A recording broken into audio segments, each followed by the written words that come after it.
East Chicago Common Council public hearing and regular meeting for Monday, March 8th, 2021 will now come to order. We ask everyone rise for the Pledge of Allegiance. I pledge allegiance to the flag of the United States of America and to the republic for which it stands, one nation, under God, indivisible, with liberty and justice for all. Pastor Donald Ramirez, are you out there? Yes, sir, I'm out here. Sir, would you do us the honors of opening us up in prayer? Absolutely. It is my privilege and my honor. Greetings to you all. Dear Heavenly Father, we come into your presence, God. We thank you for this opportunity. We thank you for this day, this evening. Lord, I pray that you release wisdom, understanding, Father God, Lord, as the representative of the city of East Chicago, God, sit and speak and talk and communicate, Lord, that you would just bring wisdom, you would bring clarity, understanding, unity, and peace, God, as they, Father God, facilitate the assignment and the mission, Father God, to enhance and further the city of East Chicago. We declare all of this in the mighty name of Jesus, we pray. Amen. Amen. Thank you, Pastor. Amen. Thank you. Madam Clerk, anything for public hearing? Gotta do a roll call. Roll call. Sorry. First District Councilwoman Monica Gonzalez. Here. Second District Councilman Lenny Francisci. Councilman Francisci called. He had an emergency arise and will not be here tonight. Third District Councilman Terrence Hill. Here. Fourth District Councilwoman Stacy Winfield. Present. Fifth District Councilman Robert Garcia. Present.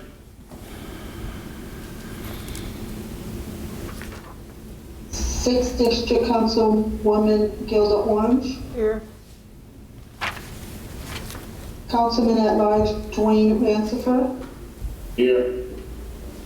Councilman at Large Kenneth Monroe. Present.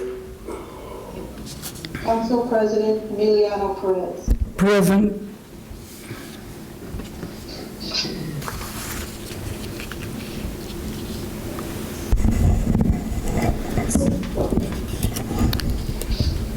Madam Clerk, announce the public hearing.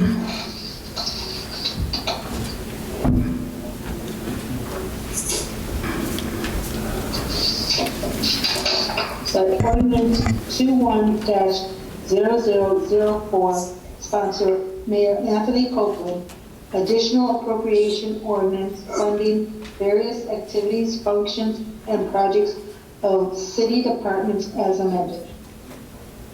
Thank you. Do we have anyone here for public hearing, public expression on ordinance 21-0004? Anyone here to speak against ordinance 21-0004? Mr. President, Yes, sir, Councilman Garcia. I thought the public hearing was when administration comes up, they give the people the public hearing on it, and then let people speak, but there was nobody present. Do we call this a public hearing when nobody shows up to speak on it? Council? We can't hear if Robert is speaking. We cannot hear. Council Estrada, are you there? I am. There's a question for you, sir. My question is that, is it a public hearing when nobody shows up to talk about Mr. Garcia, I need you to ordinance? speak louder. I can barely hear you. And there's a lot of noise in the background now, President. And it looks like the noise is coming from Lisa Maldonado. So if we can mute her, that will be great. Councilman Perez. Councilman Garcia, go ahead. Yes, my question is, since nobody came up here to talk about ordinance 21-004, is it a public hearing when nobody showed up to talk about it? Yes, it is. It's a public hearing held. We just have no remonstrators. Thank you. I think what he's asking is there should be a representative from the administration. Am I correct? Yes. Yes. That's on behalf of the administration, whether they want to present anybody to discuss their ordinance. Okay, so it is a public hearing. It's a public hearing. Thank you, sir. If I may, our representative's having trouble getting in Zoom. Okay, So if you, can I go out in the hallway and give us, just indulge us for a minute? sure, I'll indulge you for a minute, Ms. Morgan. Ms. Morgan asked for a couple of minutes, guys, to check on why someone is not here from the administration. They're supposed to appear via Zoom. So with all the technical difficulties, I'm going to give her some time to try and get them on.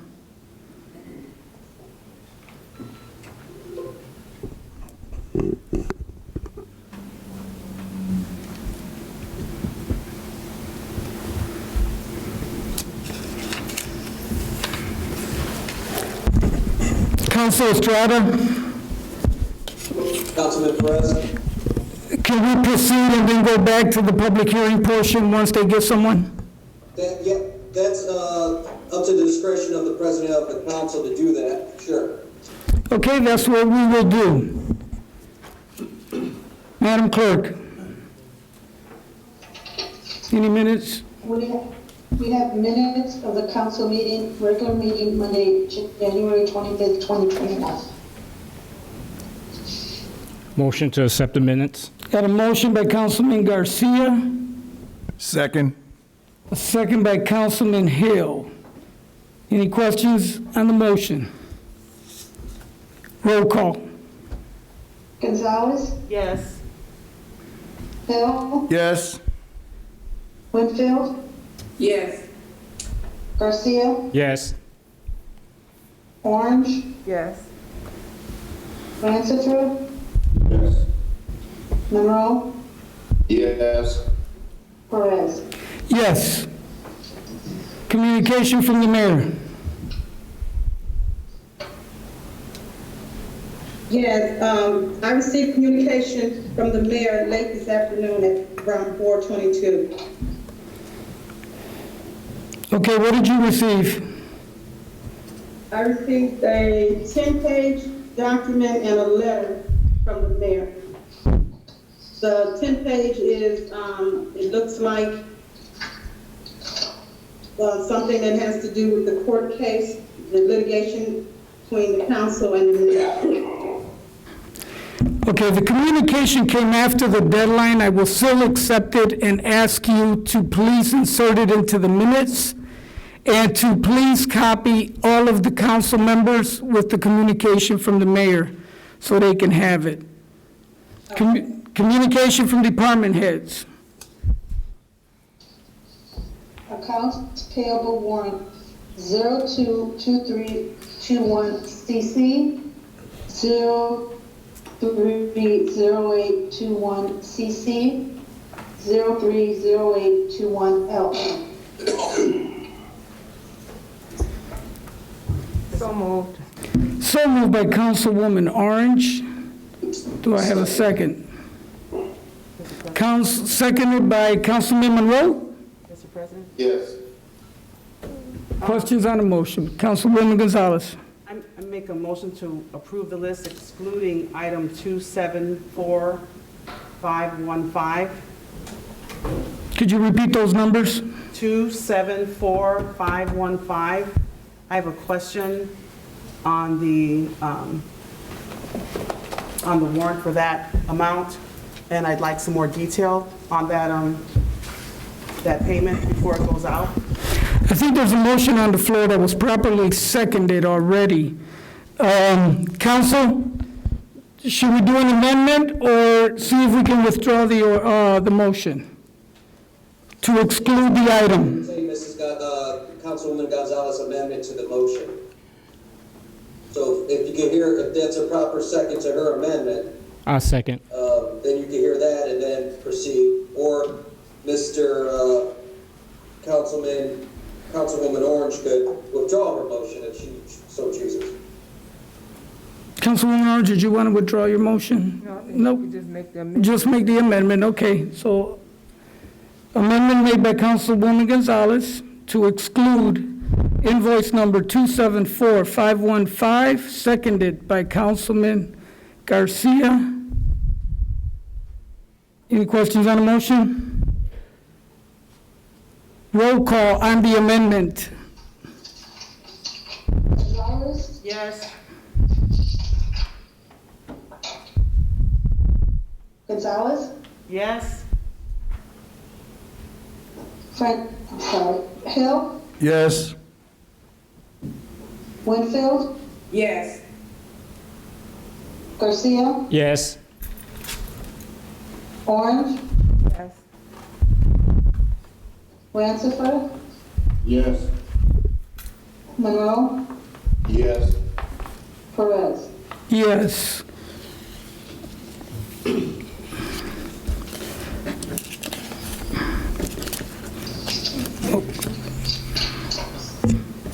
Okay, do we have a motion to hear it as amended? So moved. Moved by Councilwoman Orange, Second. second by Councilwoman Gonzalez. Any questions on the motion? Roll call, please. Gonzalez, Yes. Hill, Yes. Winfield, Yes. Garcia, No.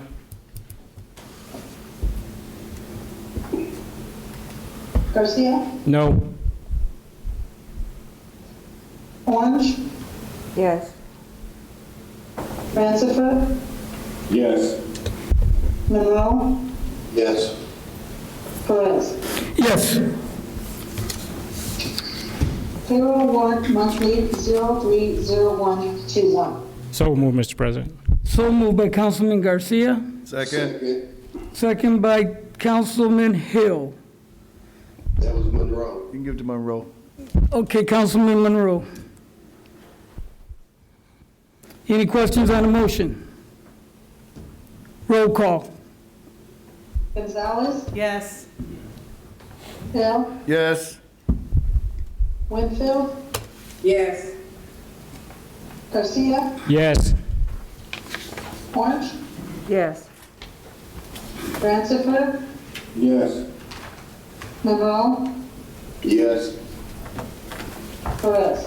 Yes.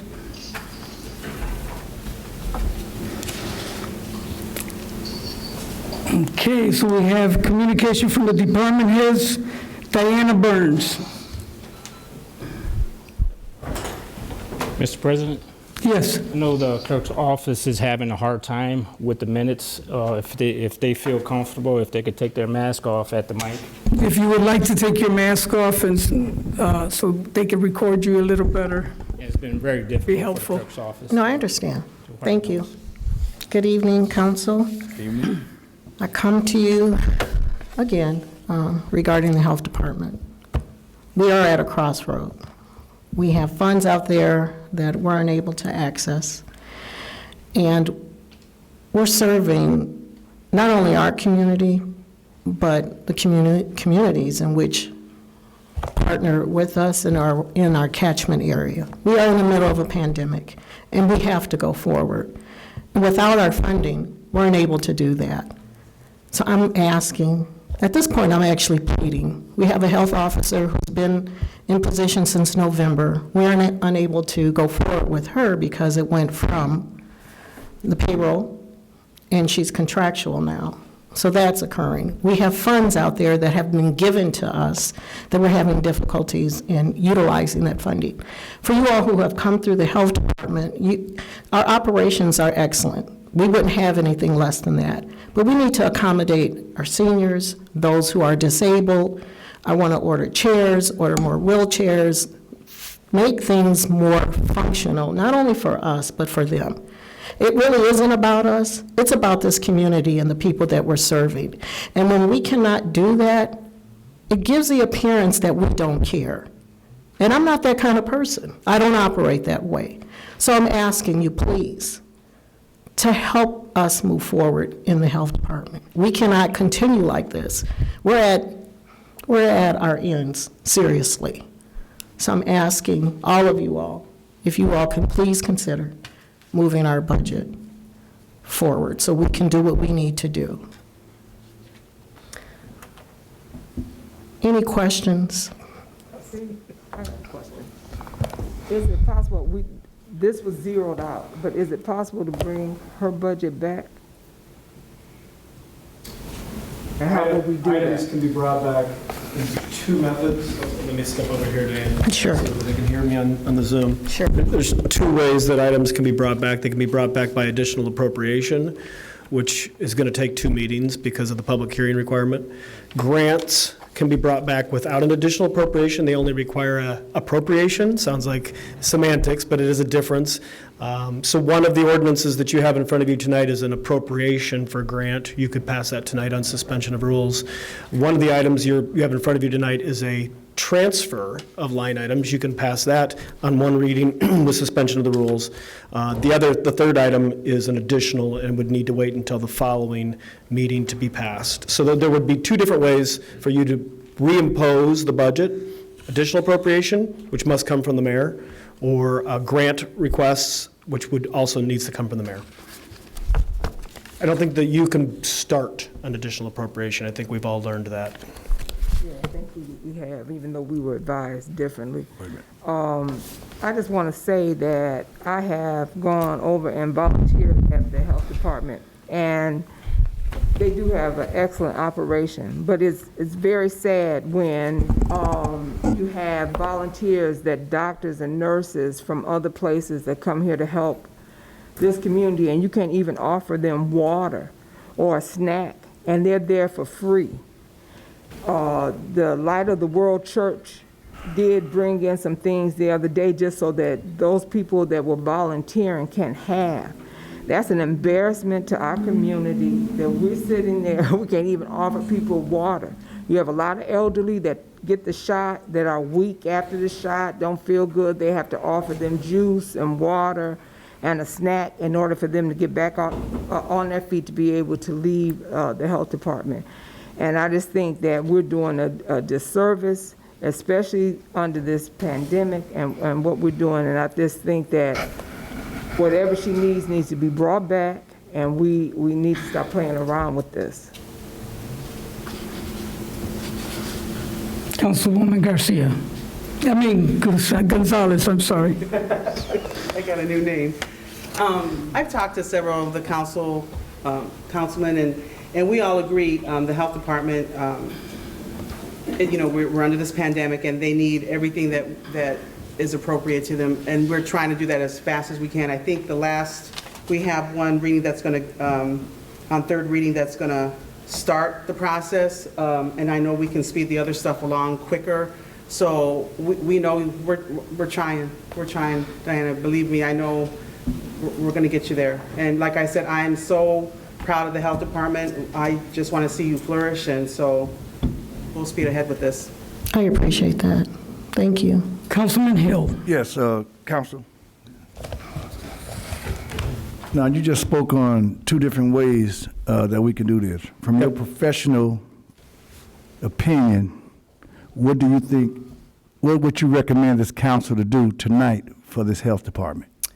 My recommendation would be that you pass the additional appropriation, which is 21-0004, which was public heard just a few minutes ago, and you will be voting on it later on this evening in a third vote.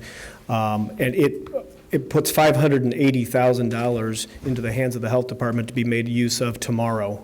I'd recommend you pass that. That's the most immediate money that's available. I'd also recommend that on Ordinance 21-0016, that you offer to suspend the rules tonight and read it on all 3 hearings.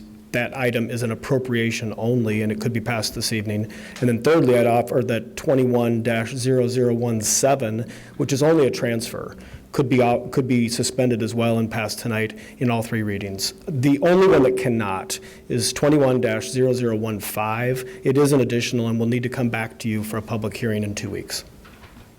But there is $580,000 available that if you pass it tonight that could be spent tomorrow. For the health department? For the health department. 21-0004. 0004. Okay. That is on third reading tonight, and it has already been publicly heard. Okay. Thank you. Any other questions for Ms. Garcia? Councilwoman Orange. Does this cover your grants that you have coming in? Because I don't want people to think that we don't need the money, and those grants come in and we're not using them. No, that will. That will cover your grants? Yes, yes. No, we need every cent that we can get. Any other questions for Ms. Garcia? Thank you very much. I thank you all. I also wanted to let you know that we did receive our Johnson & Johnson today. Yeah. Cool. So please let everyone know, please. Yes. They did change the age, correct? It's 50. And special needs, those with special needs, sickle cell, organ transplant, Down syndrome, let's see what else, leukemia, those types. But it is 50, and I hear that it's supposed to drop again next week. All right, thank you so much. I appreciate it. Thank you so much. Police Chief Hector Rosario.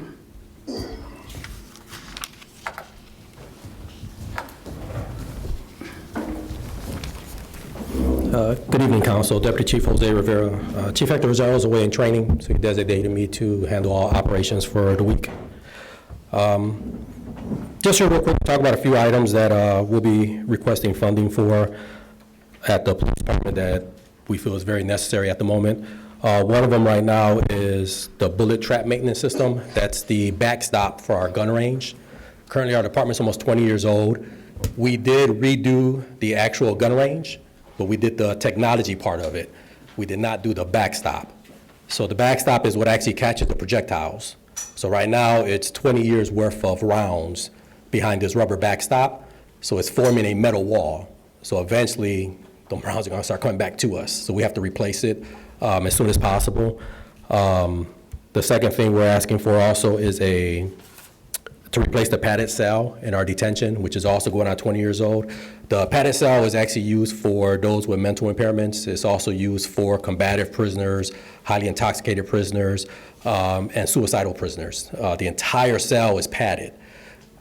We've done our best to repair it, but in 20 years, it's taken a lot of damage from the prisoners, and we have to meet a certain standard because if they hurt themselves because it wasn't properly padded, then the responsibility falls on us. Well, the liability falls on us.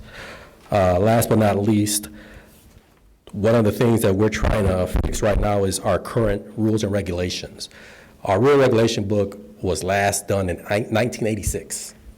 The past 3 chiefs have tried to update it, and they failed. So currently, we've actually found a company, Lexipool, which is a team of attorneys that would actually read through our rules and regulations and consistently update them according to state and federal guidelines.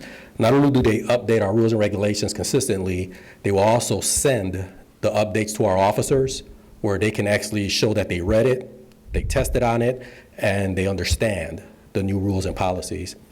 That comes into play in lawsuits. So we have to have our rules and regulations up to date. We do our best to do memos, we do our best with memorandums and emails and keep tabs of them, but the actual blue book, our Bible of the police department, is from 1986. So that's another thing that we'll be requesting. I believe it comes up on the ordinance today for its first reading. Those are the 3 items that we're requesting. Thank you very much. Right, thank you. Oh, I'm Yes, sorry. I'm sorry. Question. The police officer that was shot. Oh, I'm sorry. So he's doing great. So he was discharged from the hospital. He's staying in Illinois with a family member who's a registered nurse. He still has a long way to go for recovery. He has 4 open wounds in his body that have to heal from the inside out. So he's looking at a long road to recovery. But the good thing is he's breathing on his own. He has no colostomy bag. He can walk on his own. It's just a matter of now letting the body heal, which is going to take a long process. But we see him doing a full recovery, hopefully, by the end of this year, so that we can bring him back. Yep. Thank you. Any other questions for the chief? Thank you, Chief. Yep. Ms. Morgan? Oh. Okay, we'll go on to Fire Chief Anthony Serna. Okay, you ready? I don't know if you call it ready. I apologize. The person who I understood was to call in. I don't know why I can't reach him. So I apologize to this council for that. but Well, it would have been nice to have him. It doesn't have to be here, so, I mean, we will vote on it this evening anyway. Okay. So thank you very Again, much my for attempting to do it. okay, thank you. Fire Chief Anthony Serna.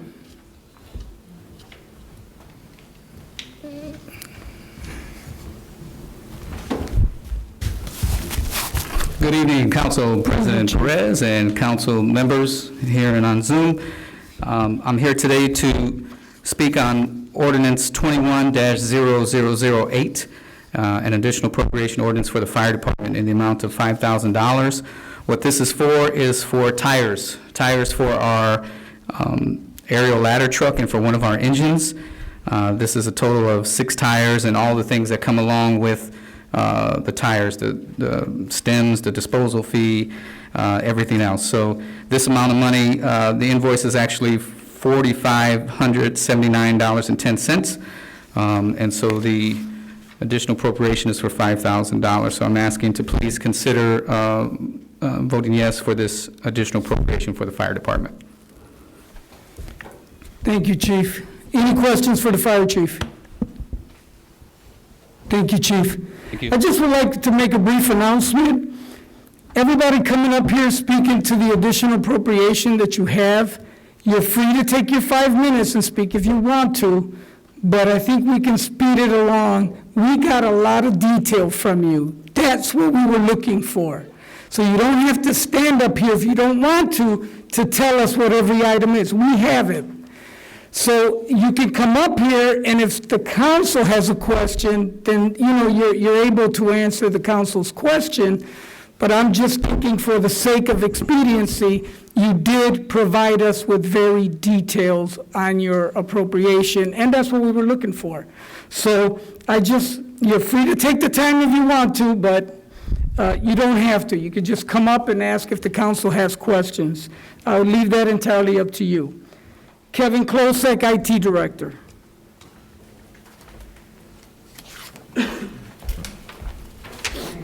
Good evening, Council. Kevin Klosek, IT Director, and I am here to speak on behalf of the additional appropriation for the IT Department, and having presented what you did, Mr. President.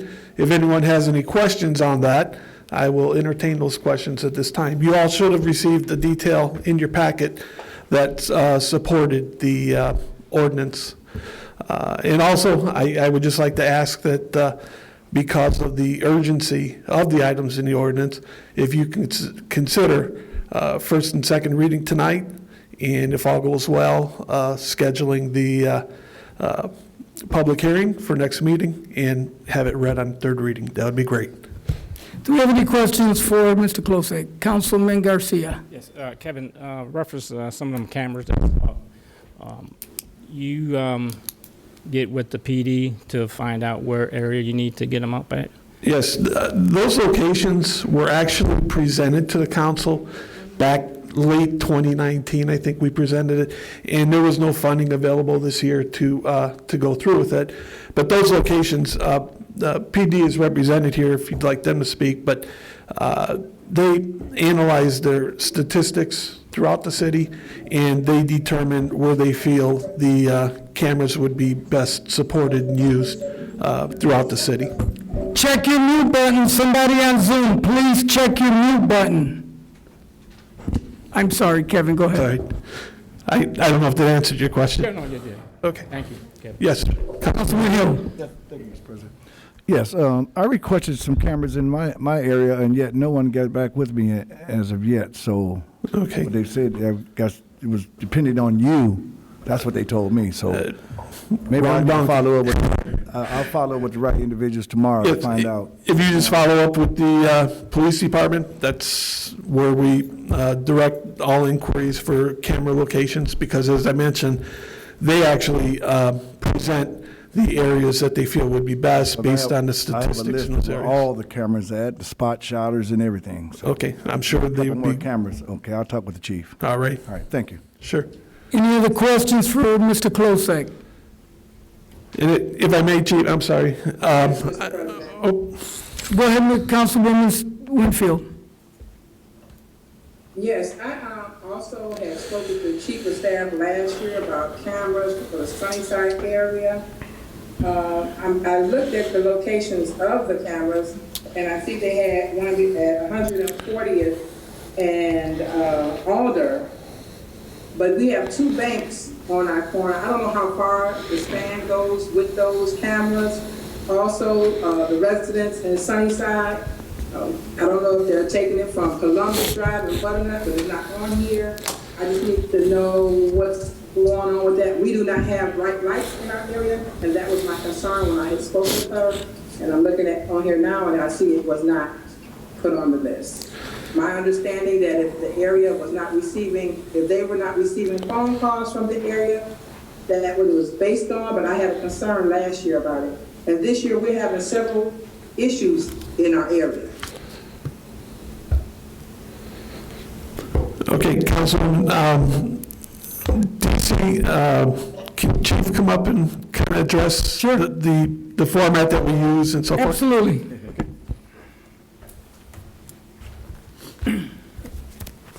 So regarding where the cameras actually go, you can request from your district where you want a camera at, and we'll take it into consideration, but the way we consider it will be based first on our call volume. So we do know that a lot of things happen in districts. The problem is that it's not being reported. So we want to justify why the camera's there, based on call volume, based on criminal investigations, based on gang and narcotic investigations. You're right about the banks, Ms. Winfield, but they have cameras. So they do have cameras to protect their property. And we can always utilize them, and we have during many investigations where they allow us to use their cameras. So we just felt it was unnecessary to put a camera to monitor a bank who has the money to add additional cameras if they need it. We'd rather have them in the areas. We picked 140th and Alder, again, based on call volume. So we had a huge call volume there, so that's why we chose it there. It doesn't mean that we're not going to put any more cameras. So any additional cameras that are needed, we can actually put it on our next list when we request more funds. Can I respond back? Yes. Well, we had a bank robbery at one of the banks, and the person ran into the neighborhood, went through neighbors' yards, and you know what I'm saying? He eventually turned himself in, but that did happen at the bank, and they ran through our neighborhood.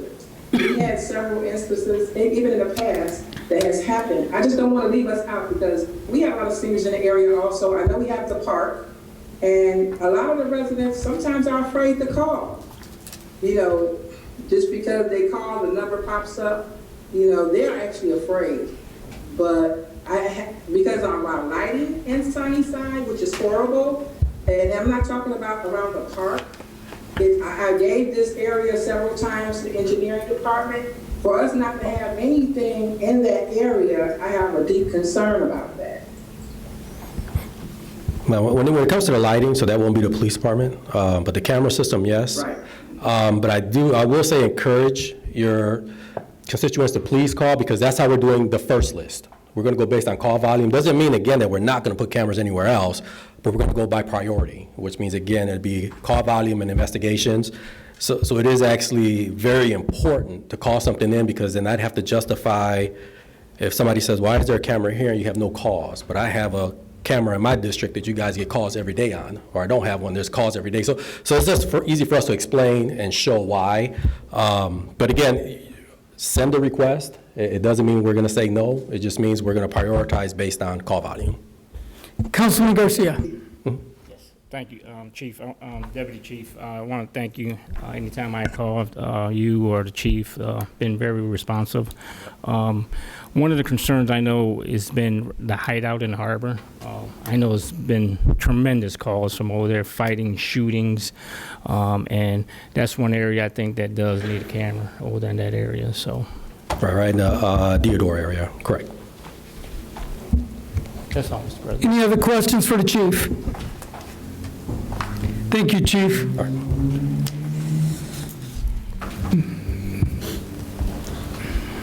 Thank you, Chief. Okay, Councilwoman Gonzalez. Can you,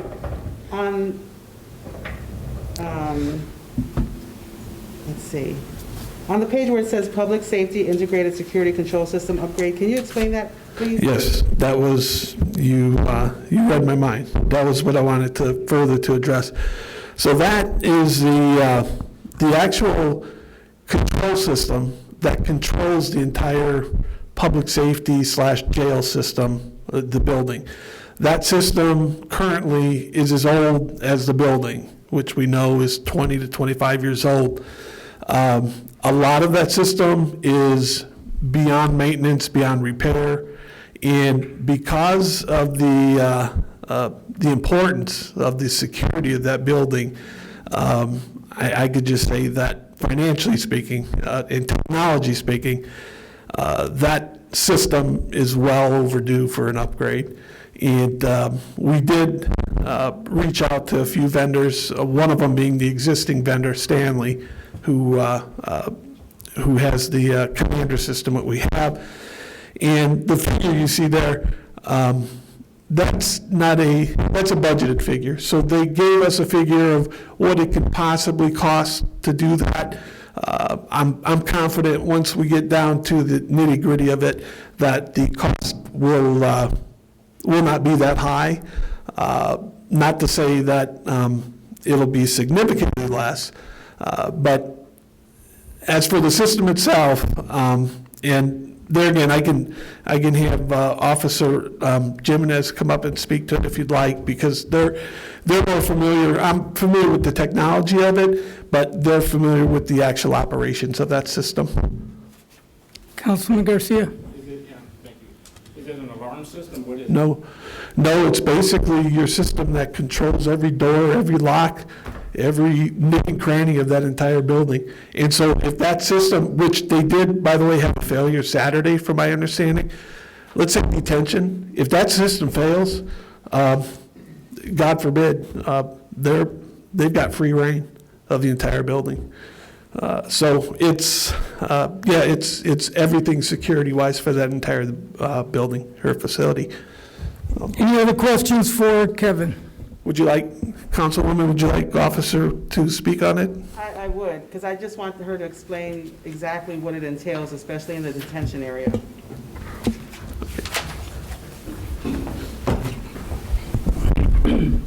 Good evening, I'm Officer Jimenez. In reference to our jail system, that controls our whole building, getting into the building, when you guys are coming in, when you guys are going behind the building, everything that's in there. If we get an inmate, closing those doors, everything in there is controlled by one system throughout the whole building. So our access fobs, I believe you guys have them here in the city as well. Anything to get into those doors, if that's breached, if the system goes down as it did Saturday, which I spent a couple hours there just trying to get it back up, it's very outdated. We're currently having trouble downloading configurations, which in turn causes a breach in our building, escapes, officer safety, people locked in jail cells, which can in turn, as Kevin mentioned, lead to lawsuits. Like I said, I've been re-downloading those configurations at least once to twice a week. So with this on Saturday, there was a couple hours of it being down. In reference to support, that's how outdated it is, that it wasn't anything that they could do over the phone, just to walk someone through. Remote systems that as we have now, they weren't able to do that either. We had to wait till someone was able to actually come out here. It's imminent as far as if that happens, just the safety of the officer as well as the person being processed. Any other questions for Officer Jimenez? Thank you very much. Thank you. Mr. James Portalatin.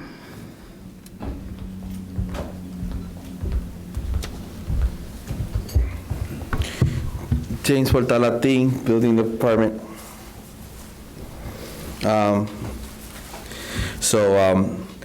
Just before you said that you did have the spreadsheet, but I just want to bring what I'm requesting for. So I'm requesting some items for office supplies, phase 1s and phase 2s for environmental assessments, environmental abatement services. So it's like if we have any asbestos or anything that needs to be removed from a prior, before we demolish. Education, classes and workshops, anything to that effect, including if we have to get a code book or, something that we would have to get. Clothing and new equipment. We are trying to see if we get another part-time code enforcement officer, so this would be there. And then the last one is the West Calumet housing that we are requesting some funding for that, for the development there for single-family homes that we intend to, now that we were able to demolish several of the houses there, we have, our intent is to build single-family homes. So should you have any questions, like I echoed the sentiment of everyone, to be able to approve on third reading the ordinance that was last presented before you, plus this would help us immensely. Thank you. Any questions from Mr. Portalatin? Thank you. Thank you, James. Mr. Douglas Powers, City Planner.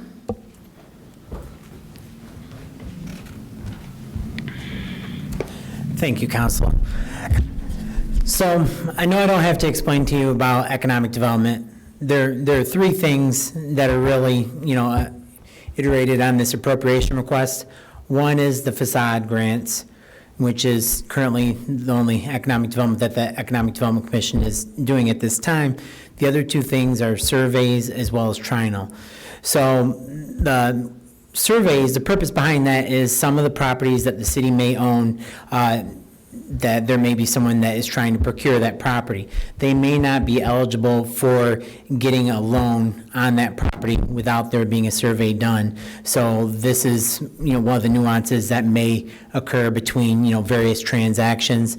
And the triennial, that is software that is used primarily for the code compliance. This allows for people who are receiving the benefits of assistance from the city in regards to minority hires and local hiring. So this allows for keeping track of those records, and that's the primary use of that. I don't know if you have any specific questions related to any of those. Otherwise, there isn't anything really new going on in the planning department. Thank you very much. Do we have any questions from Mr. Powers? Hearing none. Thank you very much, Mr. Powers. Ms. Vanessa Hernandez Orange.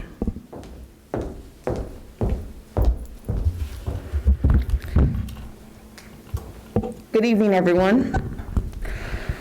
Once again, we are here asking for support for Ordinance 21004. Like I've stated many times before, I'm asking for these funds for programs and events for your boarding residents. But it is unfortunate that we have to wait so long for funding, but as you can see, we are all willing as department heads to jump through every hurdle to keep things in East Chicago running great. Before you, I think you guys have received them from Elida, is a virtual program flyer.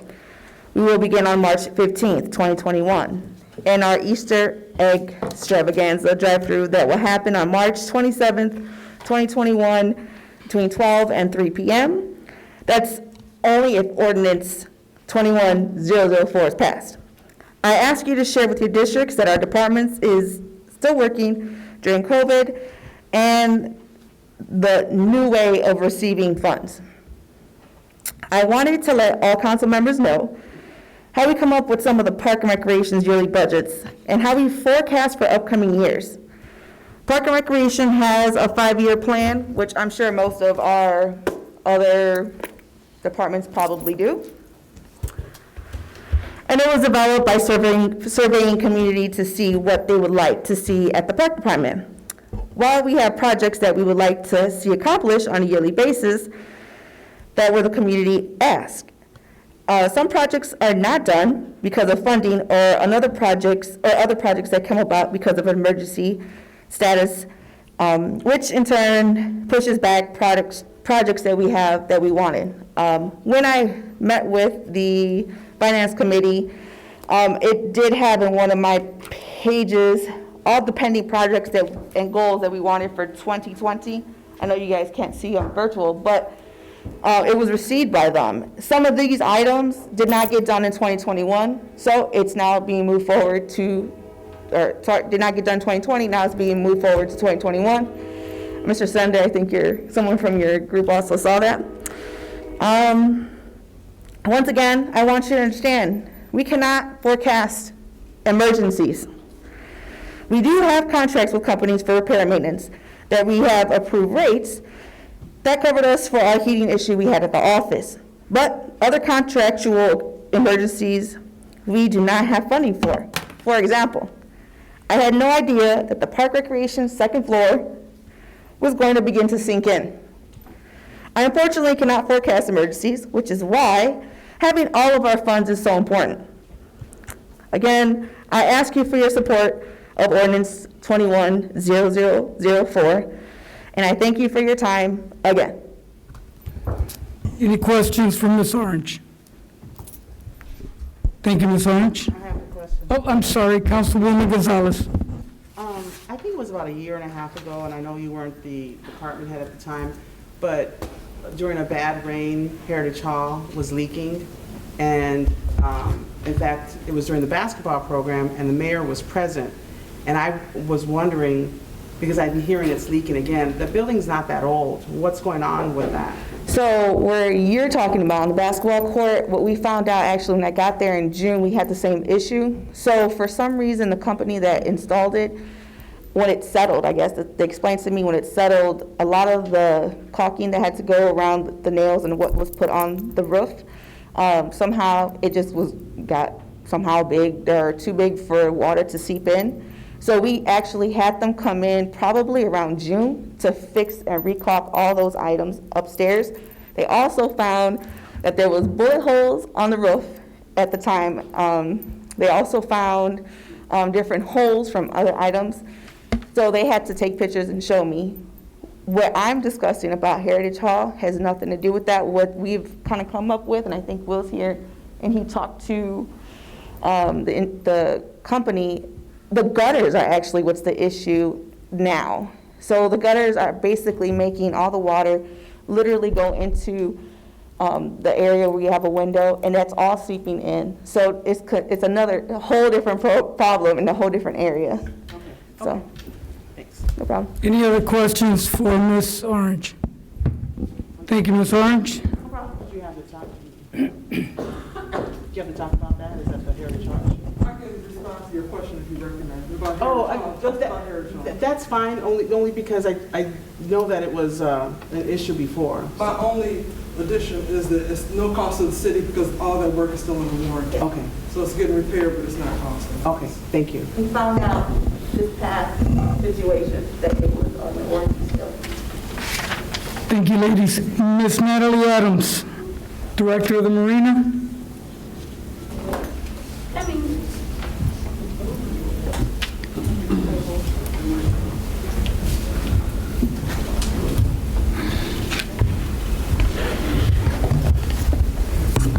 Good evening, Council. So as you're aware, I had a pretty lengthy list and a hefty sum for the marina. And I'm not going to go over things, like you said, just to expedite since you have the detail. What I do want to say is some of these items on here, because we've been kind of in a slow phase during the pandemic, some of these items on here, I'm looking at this year, hopefully, to be able to get whatever I can get done for security purpose, to offer additional security, so that when we do open back up, hopefully fully in 2022, that some of these items have already been met, like the fencing.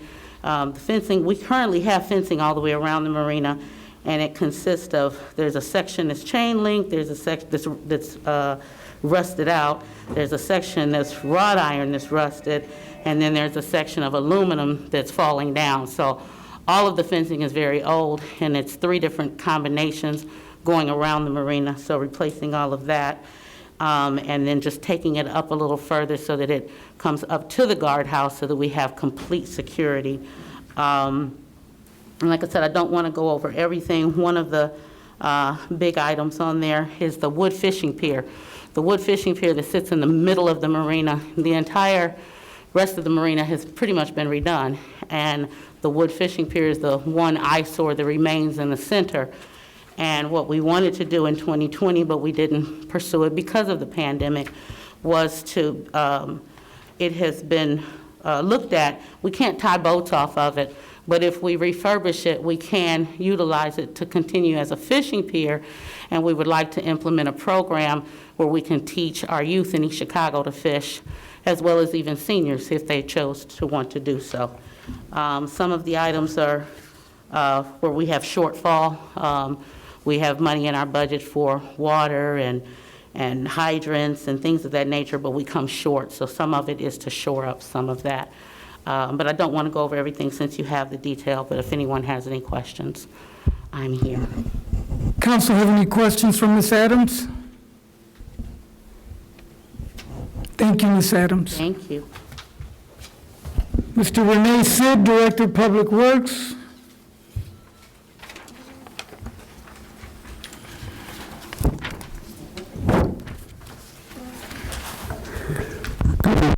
Mr. President and council members, Orlando Santos here in lieu of Mr. Renee Sid, who is on vacation this week.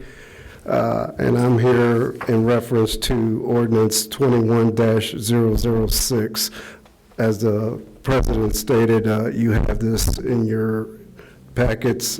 If you have any questions, I'll be glad to try and answer them for you if I can. Any questions for Mr. Santos at Public Works?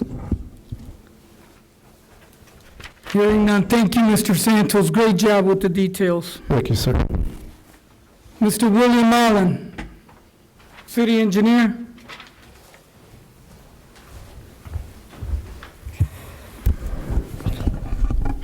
Hello, Council. William Allen, City Engineer. The engineering department is responsible for addressing infrastructure issues within the right-of-way. This includes the repavement of roadways when it comes to asphalt, replacement of concrete throughout the city, as well as maintenance of light poles. Before you is an ordinance with about $6 million for numerous projects and maintenance throughout the city. It also includes our salary wages for the engineering department for our 2 newer employees. Projects like Kennedy being resurfaced, alleys throughout the city, citywide striping at every intersection, the stop blocks and crosswalks will be restriped, as well as the replacement of ADA ramps that demand it. We also have our Opticom technology that needs to be improved at every intersection as emergency response vehicles approach it. It sends a signal to free up traffic in the direction that they're coming in to avoid cross collisions at intersections. We also have a bike trail in Koski that we like to move forward with. Our Marquette Greenway, that's the proper title for it, which basically connects to our neighboring cities to give folks a way to get to Chicago if they really wanted to. Any questions? Councilman Garcia? Can you give me an update on the Ivy Street project? Yeah, they return for work. Hemlock will continue to get relined. They came back to the intersection of Ivy and 139th, and so what they'll continue to do is reline the manholes, reline the main, and then repave the street once all that's done with. This project is slated to be completed this year. I know we started late last year. Are you coordinating with the street department versus all the potholes? I know that we had a break in the weather and stuff like that. So. Yeah, there's a number of potholes. I've been getting phone calls. Engineering department will be working with Public Works to definitely get those addressed. That's all, Mr. President. Any other questions for Mr. Allen? Yes, Mr. President. Go ahead, Ms. Winfield. This is not my district, but this has been a concern of mine. Mr. Allen knows it. What's going on with the Guthrie Street project? I'm looking at that basically every week and just trying to see Do you have a deadline or when that's going to be done? July of this year. Oh, okay. Yeah, and we look to be on track for that too. Work your words to it. Thank you. No problem. Any other questions from Mr. Allen? I'd just like to make a brief comment, and that is, you did a great job on the detail. I'd like to see, like, when you put street resurfacing, if you could just list the streets so that, you know, I could kind of correlate how many streets are being done. If you got street resurfacing, $2.5 million, and I can see it's 6 streets or 7 streets, it just kind of helps me to kind of, so I would appreciate if you'd consider doing that in your next presentation, okay? Okay. Thank you very much. Yes, Councilman Garcia. I don't have a question for Will, Mr. Adams, but it's just a general statement that I think I would like to let the chairman of the finance committee that probably we need to have a finance meeting, because I have some other questions that reference a lot of this finance, but I figured we could get those answers in the finance committee meeting. Wonderful. Did you hear that, Councilman Rancifer? No, he was a little low. I was unable to make out exactly what he stated. I'd just like to have a finance committee meeting so we could go over all this, these ordinances on appropriation. So are you suggesting that we do not move forward with? No, we go forward, but we still could have a finance committee meeting. Now, I think what he's saying is we can move forward approving first and second reading or first reading, however you guys choose. But he'd like to have a meeting to go over everything and make sure everything's in order. Okay. And Steve, if you can just tap in right for a minute in regards to, I know we discussed earlier, you said in order to get the health department what they wanted, we had to approve this on all 3 readings, the 21-0004, to allow for the health department to ensure that they got everything that they needed. So by us only doing first and second, would that actually slow that process down? Mr. Chairman, the good news is 21-0004 is actually up for 3rd reading tonight. You've already done it first and second, so if you could adopt that, those will be dollars available immediately to the health department.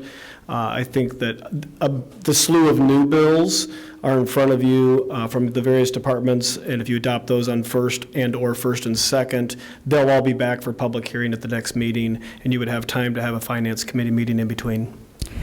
Although, Mr. Rancifer, if I can just chime in, I think the intention is to move forward on the 2 health department ones that we can move forward on. We're going to go ahead and suspend rules and get those passed. So it'll only be the other ones that we cannot suspend rules on. Okay. Thank you. Any other questions? Councilman Hill. You all have those finance committee meetings. Steve, are you in on those meetings? They invite me, yes. Oh, okay. They actually don't even have the meeting unless I agree to meet them. Make sure you get time. Okay, Mr. Frank Rivera, Director of Redevelopment.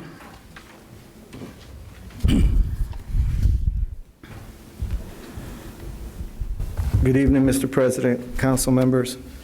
Good evening, Mr. Rivera. Thank you so much for your diligence on trying to make sure that we're moving forward in the way we need to. I can say this much, there has been some invariably difficult situations that have arisen, but I think you've all done pretty good because some of the clients have contacted some of you and you've been able to answer them to the best of your ability. And I appreciate that very much because then it kind of paves the way that we need to go in the direction for our citizens here in the city of Chicago. As you said earlier, Mr. President, all the items that are listed here will help us in Ordinance 21-0013 so that we can move forward and all the items that were identified and broken out with the listing that was provided to you for funding approval. Now, I do need to ask a few questions if you don't mind, for parameters, so that way I can understand and make sure I'm moving in the right direction. Because some of my staff have come up to me and asked me, Do we have funding for CDBG? Do we have funding for home? Do we have funding for these various federal funds? And I'm like, well, they zeroed it out according to the ordinance. And then we're getting more money.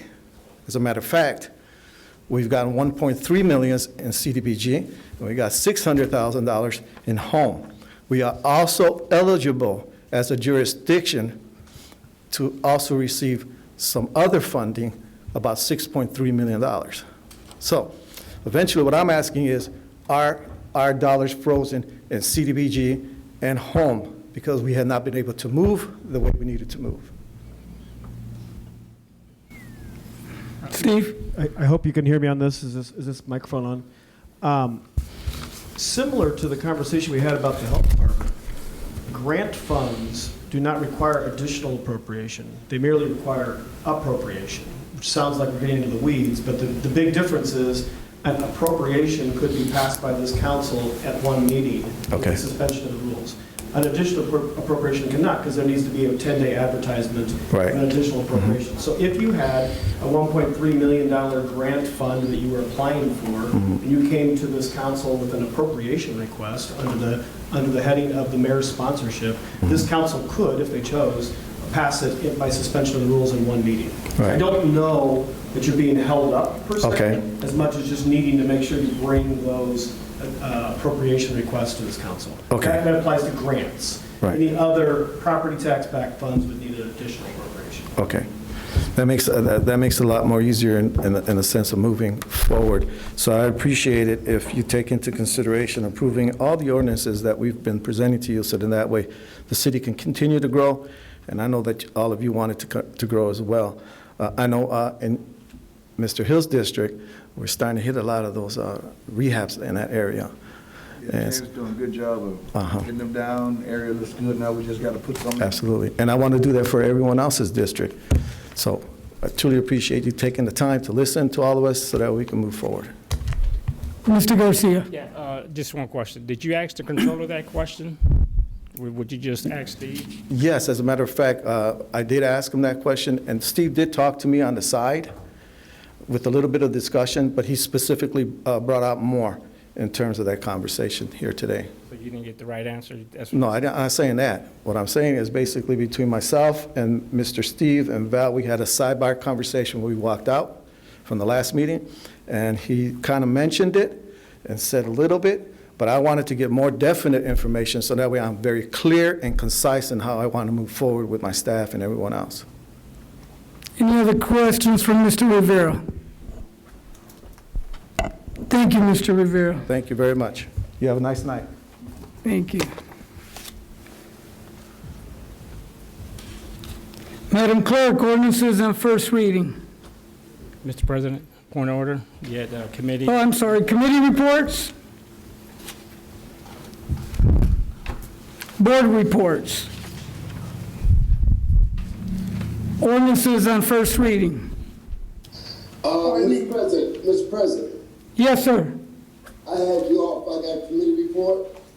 Okay, go ahead on the committee report. From schools, I talked with my colleagues. I went to the school board meeting on Monday, and they had presented back to school learning, and I thought it was a great presentation, and down to the fact, and the superintendent and assistant student and her staff is doing such a great job of trying to put it together. It would come out with better if they had a little help from some other people. But upon that point, my colleagues, we liked what I brought back, and if any of my colleagues like to speak, that's fine. That's on the committee. I just had one concern. Mr. President? Go ahead, Ms. Winfield. The only concern I had was this morning.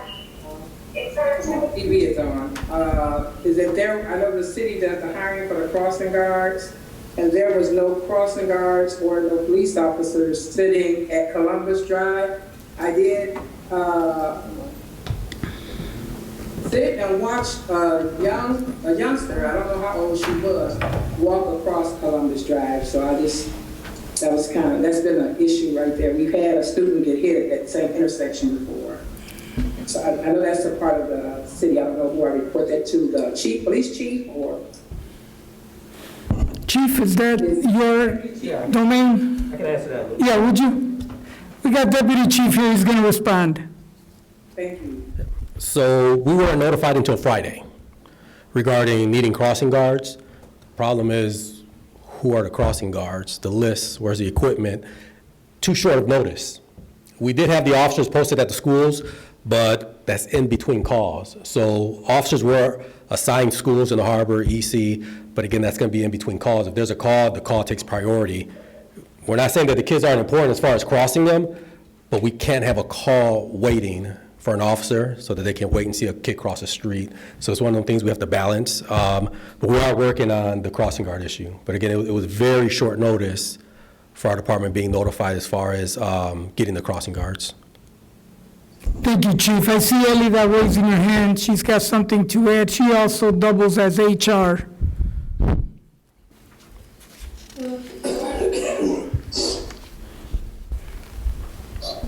Good evening, Eddie Delcho from Human Resources. I just want to add to that we do try to get the crossing guards out there as soon as possible, but we will not send them out there without a COVID result and a drug screen.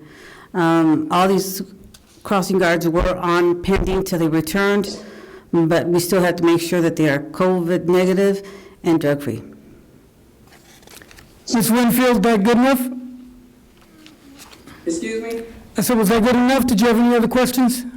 Yes, that was good enough. Thank you. Councilman. Mr. President, I would like to give, I would like to give the administration of School City, a round of applause for trying to get this COVID thing together. And they are working very hard from what I see. Thank you. Thank you. Councilman Hill. Yes, I'm on the committee with Mr. Marone, the Education Committee. And I thought it would have been a great idea if it would have been televised, all the procedures of how the school's going to be reopening, yet I didn't see anything. Matter of fact, we haven't even been on ECTV for the last 2 or 3 meetings. And I think Steve Segura, wait a minute, because I don't want you to answer nothing and get yourself in trouble because you're not the department head.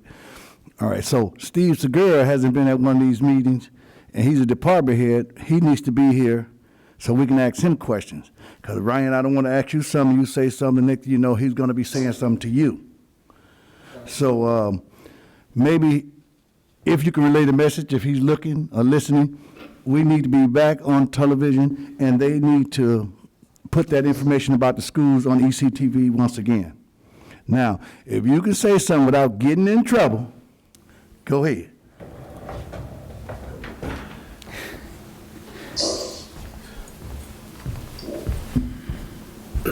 Ryan Lomax, Multimedia Division.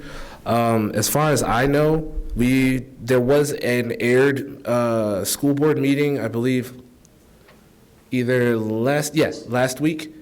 That's as far as I can really tell you, though. There was. I'm sorry. Hold on, Mr. Monroe. Hold on, Mr. Monroe. Councilman Hill got the floor. Go ahead. Yeah, we haven't been on it. How come? That question, I would recommend that you defer to my boss, Steve Segura. But as far as the council, as far as the school board meeting is concerned, I believe, if I'm not mistaken, there was one that I saw in the ECTV Channel 21 playlist as far as last week. And that's about it. Thank you. Mr. Monroe? Since we go on that, the board meeting for the school system was Monday. There was nothing put on TV, Channel 21, for the parents or whoever see it, to see the bus schedules, to see the times that the changes, and I guess we need to talk to Steve to find out, did they send them or why they didn't, but we ought to have more things instead of just the school board on there. We ought to have what the school is doing. Okay, we have the president of the school board here by chance, so she's going to respond. Good evening once again. I wear double hats, and now I'm addressing you guys as a school board president. So a couple things. I have been in correspondence with Mr. Segura and our technology team, where we have been sending all of our meetings to the to ECTV.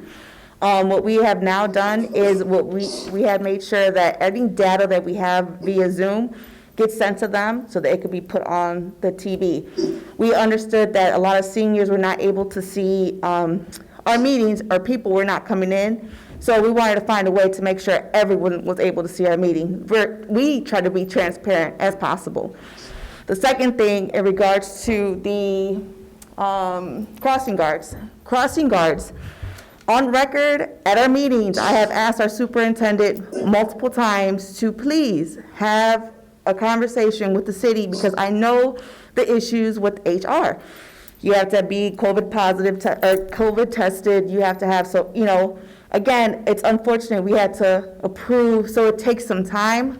The minute that we passed it, an email was sent from myself to Elida in regards that we passed it. That was on, Wednesday evening, as soon as we were done, because I know the importance of crossing guards. So we make sure to have that done. The presentation in regards to the reentry plan. I do understand that it is difficult to get more information out to as many people as possible. We have been trying to ask our superintendent as well as our technology team, what can we do to get it out there? I try to go into social media to see, because that's where people usually get their information from. We've sent it on there also. Go to our website right now, you will see the actual video that shows how people are going to return, how they're going to be shown that they have been tested to if they have a fever or not. They show actually all the bus schedulings, not for our special ed kids, but just for pickups. So the information's on our website, but you have to go look at it. And I know it's hard to get that information out. We have tons of robocalls. Please answer that 219-391-4100 number. I ignore it. I'm a parent, so I understand it gets annoying, but answer it because it gives a lot of valuable information. We will continue to send all of our meetings to ECTV just so that everyone can have that information. You can also find it on our website and on the YouTube page for the School City of East Chicago to see every single meeting. Thank you very much. No problem. Any other questions? Mr. President, Oh, hold on, Mr. Monroe. Let's give Councilwoman in Orange a shot here. Councilwoman Orange? I was going to say that since we're talking about the school truancy program, people, I can't hear. that they, while we're talking about the schools, the truancy program, people are here. So I was just wondering if they could be incorporated in the thing about the school, so they didn't have to wait to the very end. Right. Well, I didn't really want them to talk, or Mr. Orange, I just saying what I said.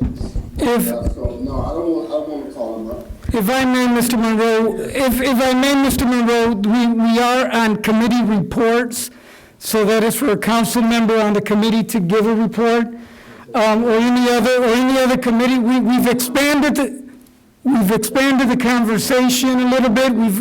I'm sorry, Mr. Monroe, go ahead. I'm finished, Mr. President. Okay.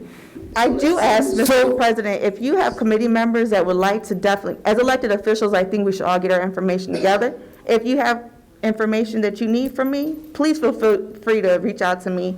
And I'll it's V. Hernandez, Orange at ecps.org. That's my East Chicago. Thank you very much for that. I'm just trying to get everything back in order here. We're going to get past board reports. Board reports. We're still on committee reports. He's done with his committee report. He said he was done. I'm part of that committee. Okay, I'm sorry. Go ahead. Councilwoman Orange said, since we talk about education, and truancy is part of education, that's part of the committee, we can let Officer Edwards speak right quick so she can move around. But that's part of the report that I requested for her to be here to give us an update on the truancy. Okay, go ahead. Hold on with that. I understand that. Go ahead. Officer Edwards?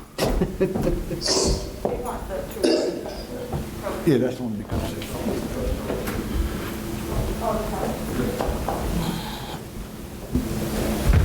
Good evening, everyone. Good evening, Officer Edwards. Good evening. How you doing, young lady?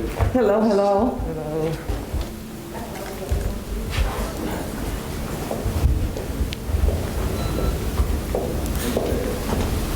You don't need me up here, then, do you? You want me to pass the books out?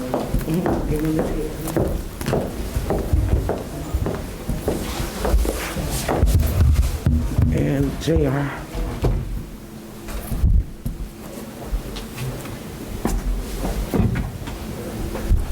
Who you want me to give this to?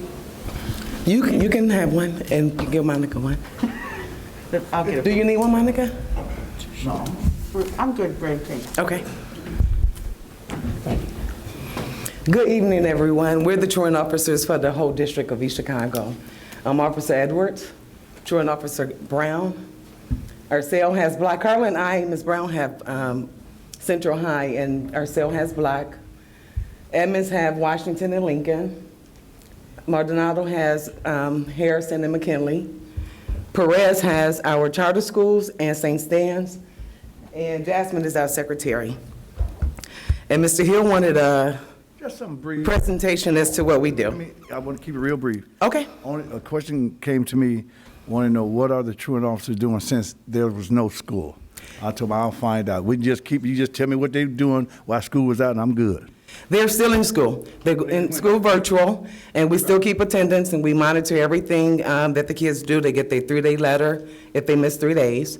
They get their 5-day letter if they miss 5 days. However, we are not writing citations when they hit the 10-day mark. But we're making our phone calls and our visits, and basically that's what I keeping in contact with the parents, yes. That's what I And making sure that the parents and the kids turn on their cameras. Okay. Now, what if a student is in violation? Then what? At this point, we are not writing citations due to court. Okay. Uh-huh. All right. Mr. Garcia. Yeah, I just want to thank you and your staff. I know you guys have been out there working hard. During this pandemic, it's been pretty hard. Some of these parents ain't answering their phones. They're not opening these doors. Absolutely. You guys have been out there and trying to get these kids back in school, getting them online. We have quite a few issues with kids not getting online. That's absences. But I know they've been working hard. Yes, we are. And we have a total of 4,500 students in the whole district that we have met at some point or another in reference to them receiving a letter and/or phone call. Any other questions for Ms. Edwards? Thank you very much, Ms. Edwards. You're welcome. Thank you. May I have my books? Appreciate it. Are you officers there that I know? Any board reports? Hearing none. Ordinances on first reading. Ordinance 21-0005, sponsored Councilwoman Monica Gonzalez, an ordinance prescribing penalties for violations of pointing or discharging firearms within the city of East Chicago, contrary to Chapter 136-06 of the East Chicago Code of Ordinances. Mr. President, so move on first and second reading. Motion by Councilman Garcia on first and second reading. Do I have a second? So moved. So moved by Councilman Monroe. Any questions on the motion? Councilwoman Gonzalez. I would just, if I can, have Deputy Chief Rivera come and speak briefly on the ordinance. It's basically giving them power to cite people who are discharging weapons and giving them a fine, but it's also making parents responsible if there's an underage juvenile doing this and they're getting caught, so that we can, try to deter people from doing this. So.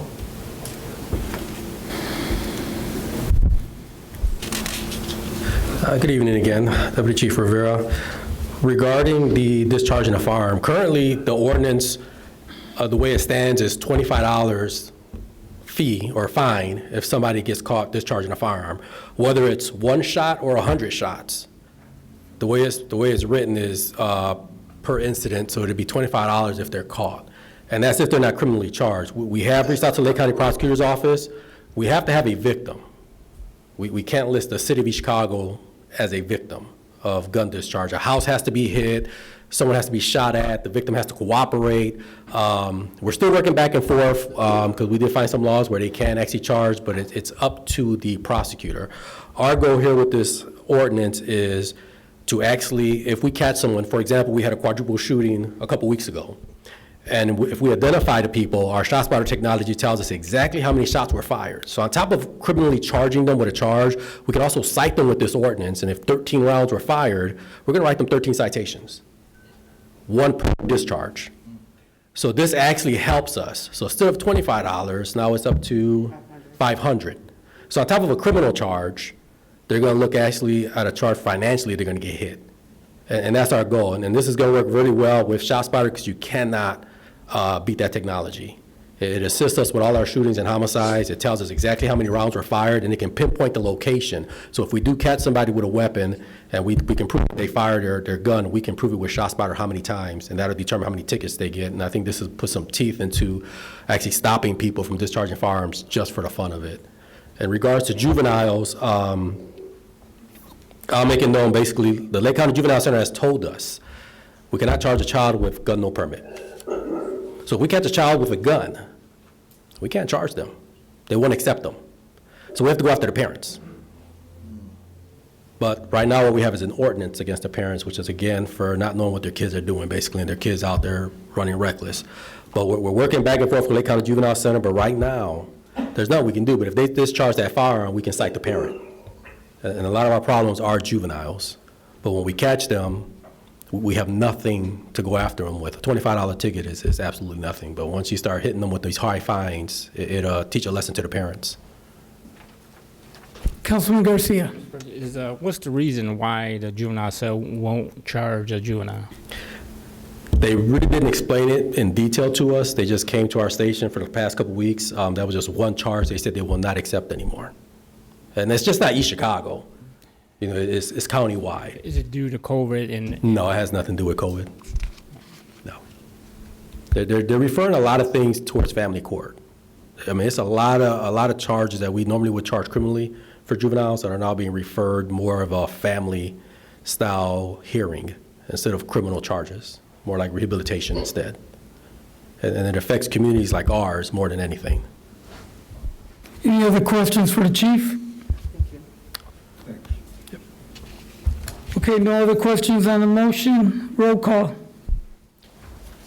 Gonzalez? Yes. Hill? Yes. Winfield? Yes. Garcia? yes. Orange? Yes. Lanciford? Yes. Monroe? Yes. Perez? Yes. Mr. President, motion to suspend the rules and hear it on third and Motion made to suspend the rules and hear it on third and final reading by Councilman Garcia, So moved. Second. seconded by Councilman Monroe. Roll call. Gonzalez? Yes. Hill? Yes. Winfield? Yes. Garcia? yes. Orange? Yes. Lanciford? Yes. Monroe? Yes. Perez? Yes. So move on third and final reading, Mr. President. We have a motion so moved on third and final reading. Do I got a second? Second. Second, Councilman Hill. Roll call. Gonzalez? Yes. Hill? Yes. Winfield? Yes. Garcia? Yes. Garcia? Yes. Orange? Yes. Lanciford? Yes. Monroe? Yes. Perez? Yes.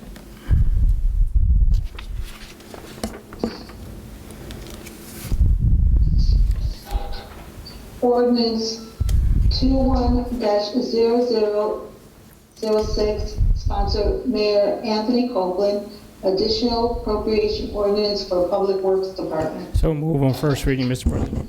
May I just make a comment? If we can get unanimous consent from the council to maybe bulk up 6 through 14. We heard all the department heads. We saw the details to get them all moved on first and second reading. If there's any objection, can I hear it now? I got no problem hearing on first reading, the bulk of it. Okay, is Councilman Garcia, you making a motion to hear it on first reading? The whole group? The whole group? Yes. Council Estrada, would that be okay? Would that be legal? You're asking, just so I get what's being proposed here straight, you're asking a motion ordinances 21006 through 0017? No, 14. Through 14 on first and second. I'm sorry, 15. That as long as it's that is the council approves that by majority, we can hear those all at one time, and then it just needs to be made clear in the minutes that occurred. Thank you very much. So we have a motion on the floor to hear, second by Councilman Monroe.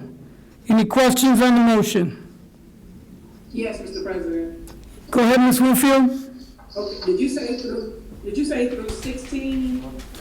No, ma'am, through 15. Okay, 16 is still done? Okay. Yeah, we'll get that next. Okay. Mr. President? Yes. Mr. Garcia, Yes. you said on the first reading. On first reading, yeah. To do it on the first and second reading, so we can get moving with this. If you want to make an amendment to hear it on first and second reading, we have an amendment to hear ordinances 21-006 through 21-0015 on first and second reading. Motion made by Councilman Hill. Do I have a second? Second. Second by Councilwoman Orange. Questions on the motion? Councilwoman Gonzalez. I just have a question. Can we appropriate, on first and second reading for 2010015, or does it just have to be on first reading because it's additional? The what now? You meant to say Sorry, you understand? 15, you said 14. We can do first and second? No, I said 15. I said through 15. No. I was just wondering if we could, since it was an additional appropriation. That was just a question, if we had to just do first reading, or did it have to be a public hearing? That one needs a public hearing, I believe. Okay. Yep. That was just. So I have a first and a second question on the motion. Roll call. Gonzalez, Yes. Hill, Yes. Winfield, Yes. Garcia, Yes. Orange, Yes. Ransiford, Yes. Monroe, Yes. Perez. Yes. Motion passes. For the amendment. Ordinance, next ordinance, please. Ordinance 21-0016, sponsor Mayor Anthony Copeland, appropriation ordinance grants fund 0275-EC Health Department Foundations of EC COVID-19 advanced grants. So move on first and second reading, Mr. President. So moved on first and second reading by Councilman Garcia. Do I got a second? Second. Second by Councilman Hill. Questions on the motion? Ms. Morgan, did you want to say something? Yes, sir.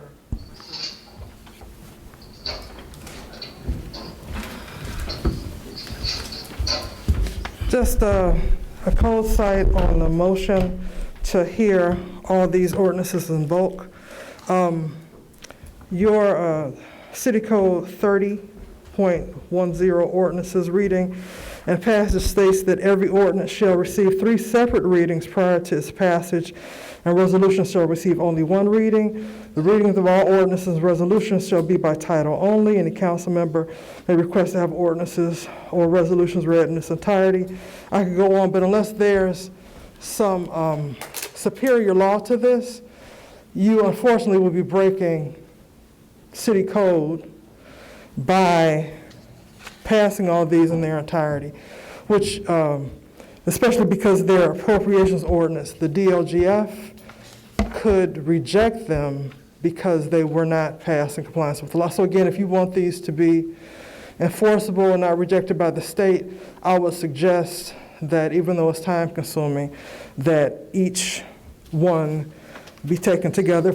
If Attorney Estrada has a cite to state law that actually specifically permits you ought to follow the procedure that you're contemplating, then I would encourage him to share that with you. But, you know, my concern is just that you're doing something for expedience sake, and I understand that, but it is in violation of the law that governs. We thank you pointing that out. Councilor, Mr. Estrada, you have anything to add to that? I didn't, she broke up towards the reading of the ordinance, but from what I understand, what Attorney Morgan is saying is that she reads the ordinance that she cited as requiring an individual reading of each title of the ordinance. Is that correct, Ms. Morgan? Each shall receive 3 separate readings. You can't read them all together as one ordinance.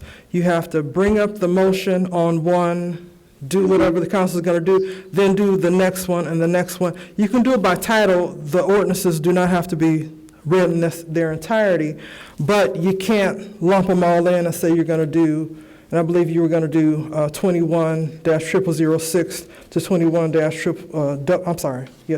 0006 to 0014. And again, if you want these things to comply with the law and be enforceable, not be rejected by the state, I would suggest that unless there is a specific state law that I happen to not be aware of, and I don't think that there is, I would just go back to, and I can pull it up and read it again, what I read last meeting about the specific, I'm sorry, sir, one second, about the specific law that governs additional appropriations ordinances. It's important that that be followed because the state can reject these appropriations if they fail to follow the law. So saying, I think you can do it is not a proper response when there's a specific law on that. I'm not trying to impede you all. Nobody wants to be here, you know, as late as we may be here tonight, but you may be in violation of the law the way you're going about doing it. So Thank you, Ms. Morgan. Thank you. Mr. Estrada, you want to add something?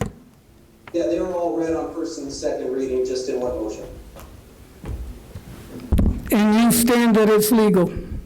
And I stand that it's not. So Okay. I have a specific. Thank you for your time, Ms. Morgan. Thank you. Mr. Estrada, you standing by that it's a legally passed ordinance? Listen, if the council can absolutely make the motion at once. If there is a concern by this council to do so, to belt and suspender, it could do so as Mrs. Attorney Orange has brought to its attention. The way I read the ordinance, Attorney Morgan. reading on first and second by title only. That's what the board did, just in one motion, or what the council did in one motion. That's not what the law is saying. Okay, thank you, Ms. Morgan. Okay, so, Ms. Orange. Steve, all these have to be done with the public hearing. Will go out to the public hearing, these that we just... That list of ordinances that you just read on first and second all need to come back for public hearing in 2 weeks. And so when we do it as a public hearing, we're doing one by one? That's up to you how you want to read them. It's a good idea. If you have a concern, perhaps, that would be a good idea. I would suggest on the public hearing that each one have its own public hearing. Thank you.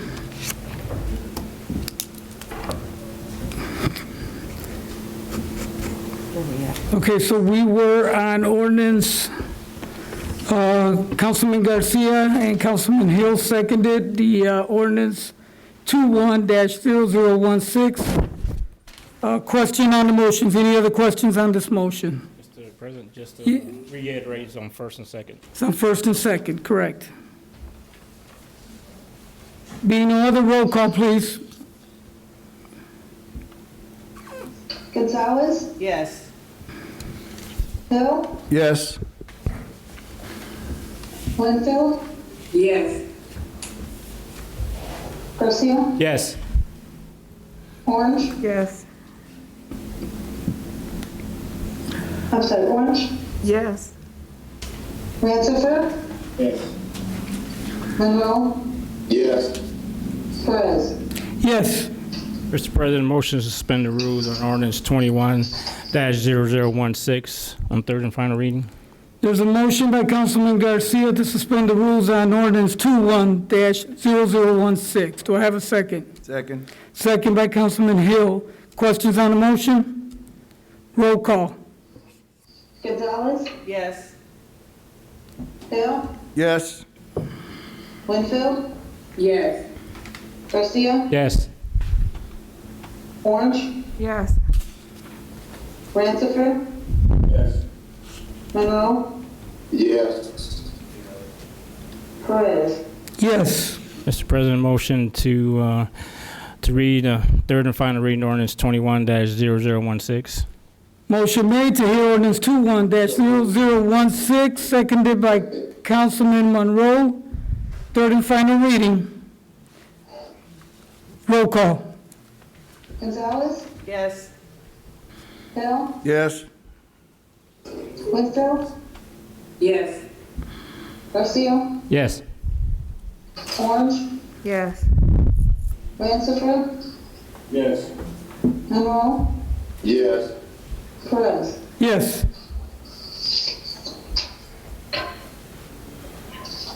Ordinance 21-0017, sponsor Mayor Anthony Copeland, an ordinance of the Common Council of the City of East Chicago authorizing the transfer of appropriations into different budget categories of the EC Health Department COVID Fund 0151.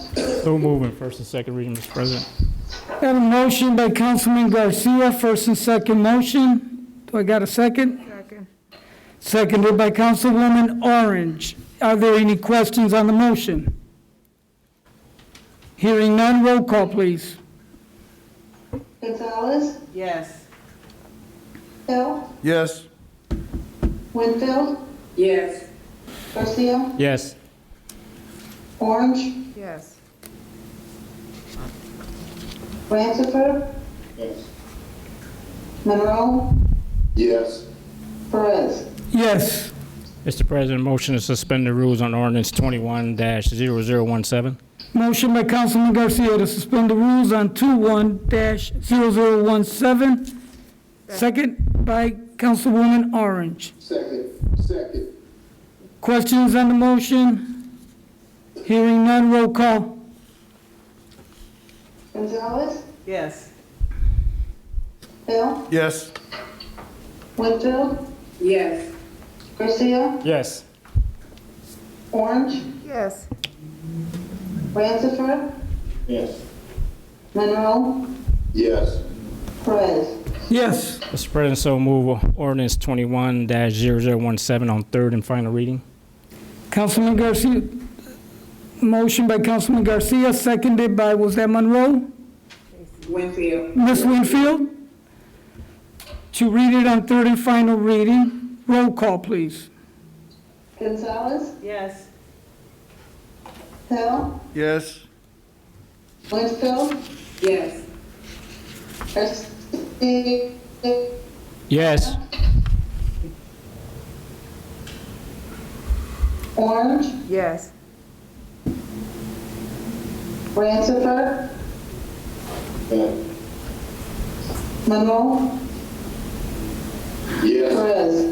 Yes.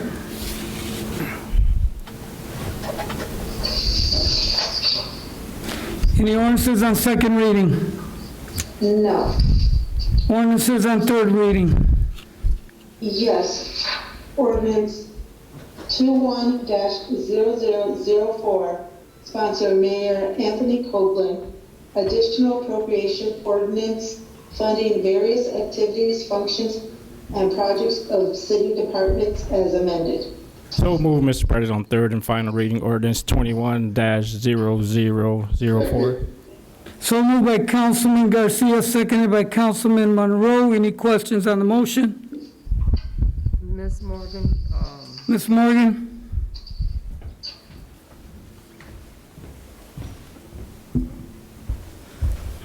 Thank you for recognizing me. The mayor's opinion is that this appropriations ordinance is unrecognizable. It's not what he submitted, so therefore he withdraws it. That's on 17? I'm sorry, I thought we were at third reading on number 21-004. I'm sorry if I... We're not. Okay, well then I'm ahead of myself. He's withdrawing 21-0004 because it was amended and it does not comport with the appropriation that the mayor actually recommended on that. So I'm sorry, I got ahead of myself. So and when I heard third reading is when I raised my hand, thinking that we were all the way at ordinance 21-0004. And so the mayor's withdrawing. You're withdrawing 004? Yes, he is, because it's not what he submitted. It's significantly been changed. We discussed at the last meeting that when you amend an appropriation ordinance, it fails. Thank you, Ms. Morgan. Yes, Councilman Garcia. So it's withdrawn. I'm going to ask Council that. Council Estrada, Yes. the mayor would like to withdraw ordinance 21-0004 because he doesn't like our amendment. Can they do that? Council, I would ask that you continue this matter to the next meeting for me to give you a legal opinion on that. I'm not prepared to get that. It's the first I'm hearing he's going to do this. So if the council continue this to the next meeting, I'd be happy to give my legal opinion and then we can address it then. I would remind our honorable president that at the first meeting of the... Ms. Morgan, you're not recognized. Ms. Morgan, please, let's not do this. You're not recognized. Councilman Garcia. Yes, I continue with my motion to hear it on third and final reading, Mr. President. We have a motion on the floor to hear it on third and final reading by Councilman Garcia, seconded by Councilman Monroe. Questions on the motion? Ms. Orange. I thought our council told us to wait until the next meeting so we can find out about this. So we don't want to be embroiled in another legal battle. I think we can wait till one more meeting and get this straightened out. Okay, Councilman Garcia. Mr. President, the last 2 weeks, the department heads come up here and they express to us what they need, and they jump through hoops to get that done. And to hold this up just because of $75,000. That's not it. That's not the one. Not the one. Not the one. No. Mr. Garcia, council, I would urge you to continue it so we...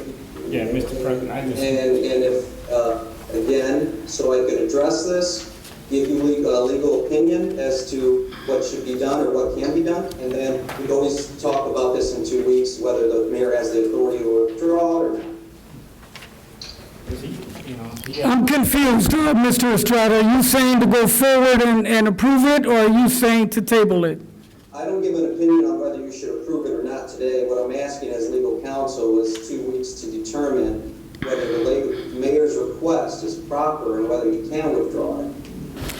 And then once you have a complete, and I can provide you with a complete legal analysis, then you can make the decision of what to do. I understand Mr. Garcia's comments and wanting to move this forward, but I would ask the council to give me 2 weeks to provide a complete legal opinion. Would you consider tabling this to the next meeting? No. Okay, then we have the motion and properly seconded. Any other questions? Councilwoman Gonzalez. I just want everyone to understand this. The mayor went ahead and sponsored this ordinance. What we, as a council, requested was that we have everything line item, so we see everything and what it costs and what it's for. And that's why he is trying to rescind this. When he rescinds this, the $580,000 for the health department will not go through. And I want people to understand that. We've been trying really hard, but he's taking this, basically taking it back and telling us, nope, we don't want to pass, just because we asked for information. And I just want to make that clear. Any other questions on the motion? Councilwoman Orange. Okay, so what was changed on this? Sounds like I might be able to answer that question. I changed it. At the amendment, I believe, of Councilman Garcia, we added to the mayor's appropriation request the specific line items that would reflect the same exact numbers that he asked for and the detail sheets that were provided to you by the departments. There are no changes whatsoever to the numbers that are listed here. They are merely reflecting the exact line items that exist in the financial system that the controller's office maintains for the city, so that you could keep track after you approve if those same dollars are used for the things you approve them for. For example, down payment assistance, the 4 buyers that are waiting to close, were this to be postponed for 2 weeks, they will need to wait longer to close on their homes. So no actual, Councilman Garcia did not change any amounts on here. No. I believe, and this is not fair of me to speak on behalf of either attorney, I believe that the mayor's position is that any change to his additional appropriation ordinance is out of order because he's the sponsor. I don't understand, because if he didn't make any changes. There's more detail added. When the mayor's proposal came to you, it came in specific buckets, a 200 series, a 300 series, and a 400 series for each fund. It did not come to you, for example, saying contractual services for the building department in the general fund in the amount of $10,000 for title searches. That's the first line item. In other words, you are the one that broke it down like that? I did, using the detail provided by the departments at your hearing.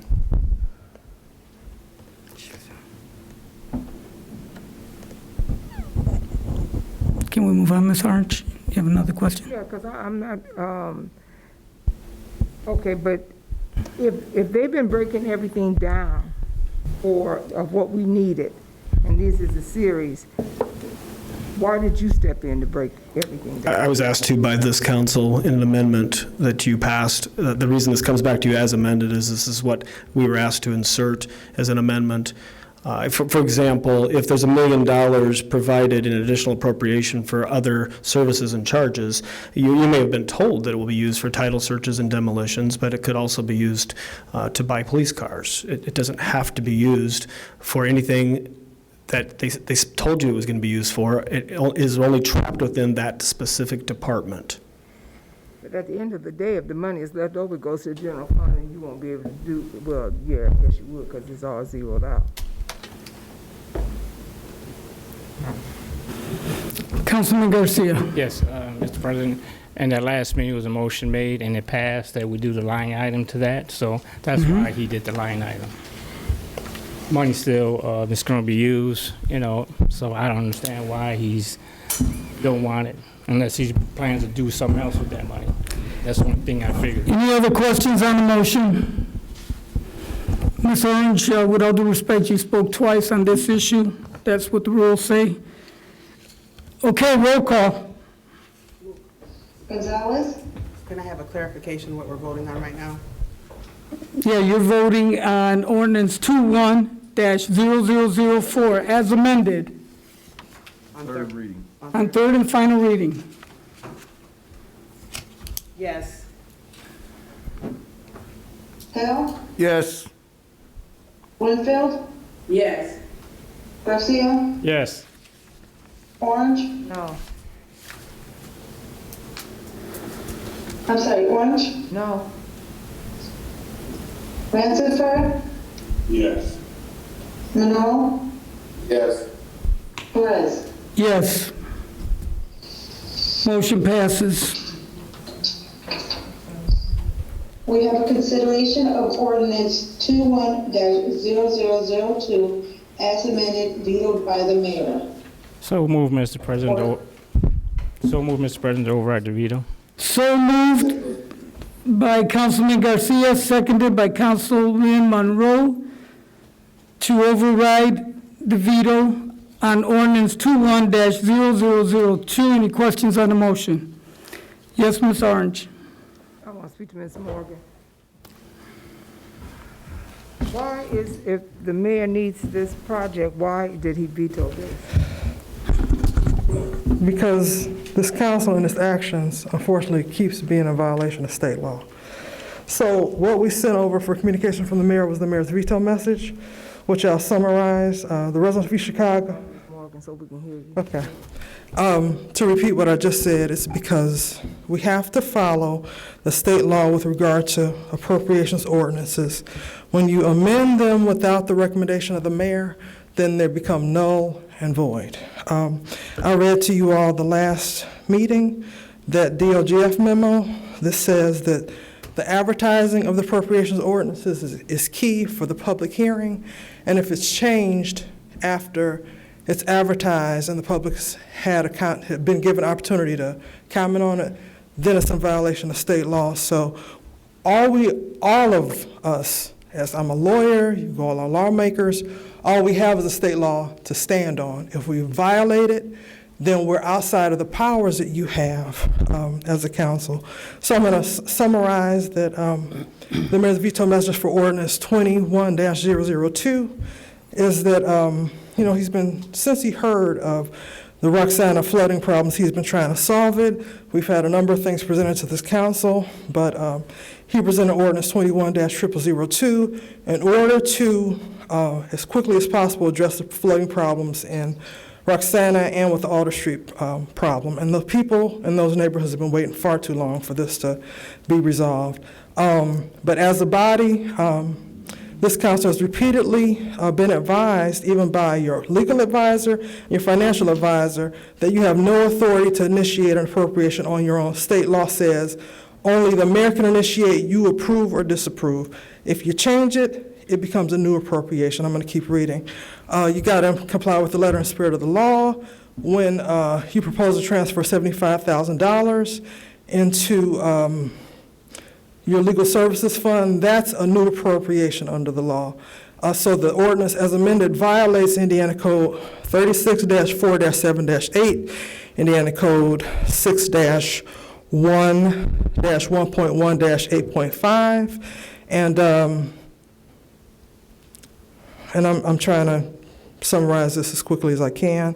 It had been duly advertised under Indiana Code 6-1-1.1-18.5 with the requisite public hearing having been held, and the council violated these state statutes when on third reading you voted to transfer the $75,000 from this very needed project to your legal services fund.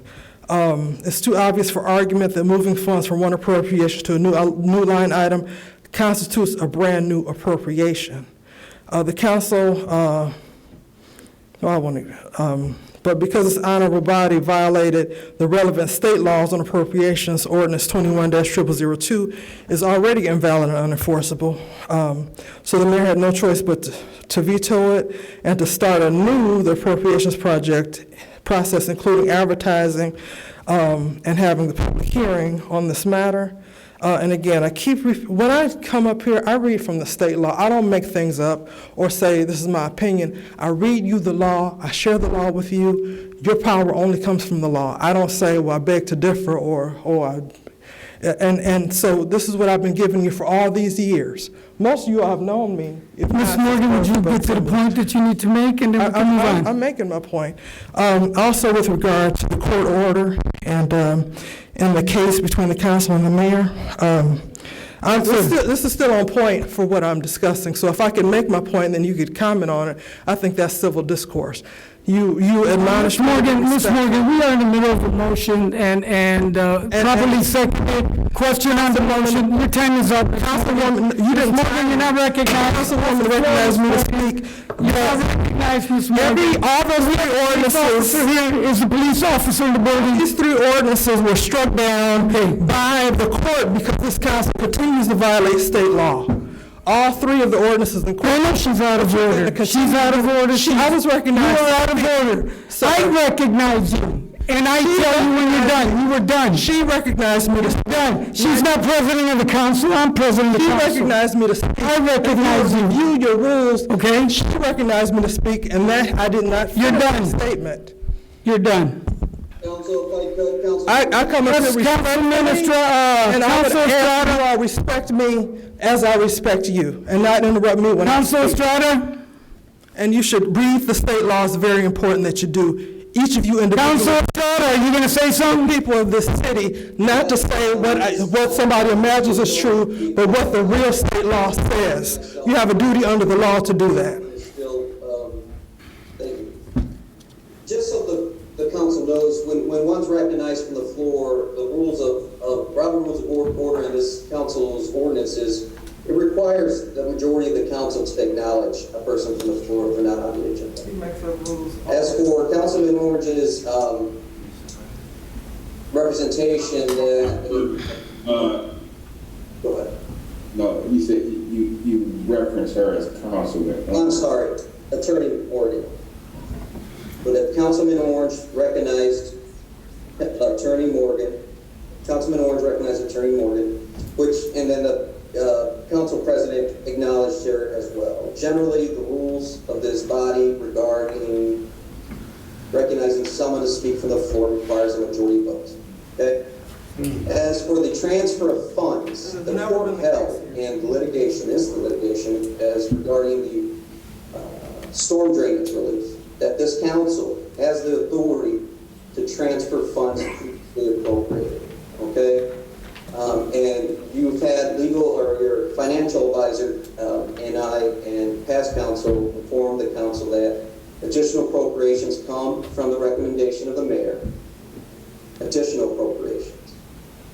So there's maybe a legal argument that Attorney Morgan is going to allege in her next lawsuit against this body that what the council is doing may somehow be an additional appropriation, but that's not the case in my view. The Lake Superior Court on Bond has allowed this court to transfer funds previously appropriated. So. Thank you. Any other questions on the motion? Roll call.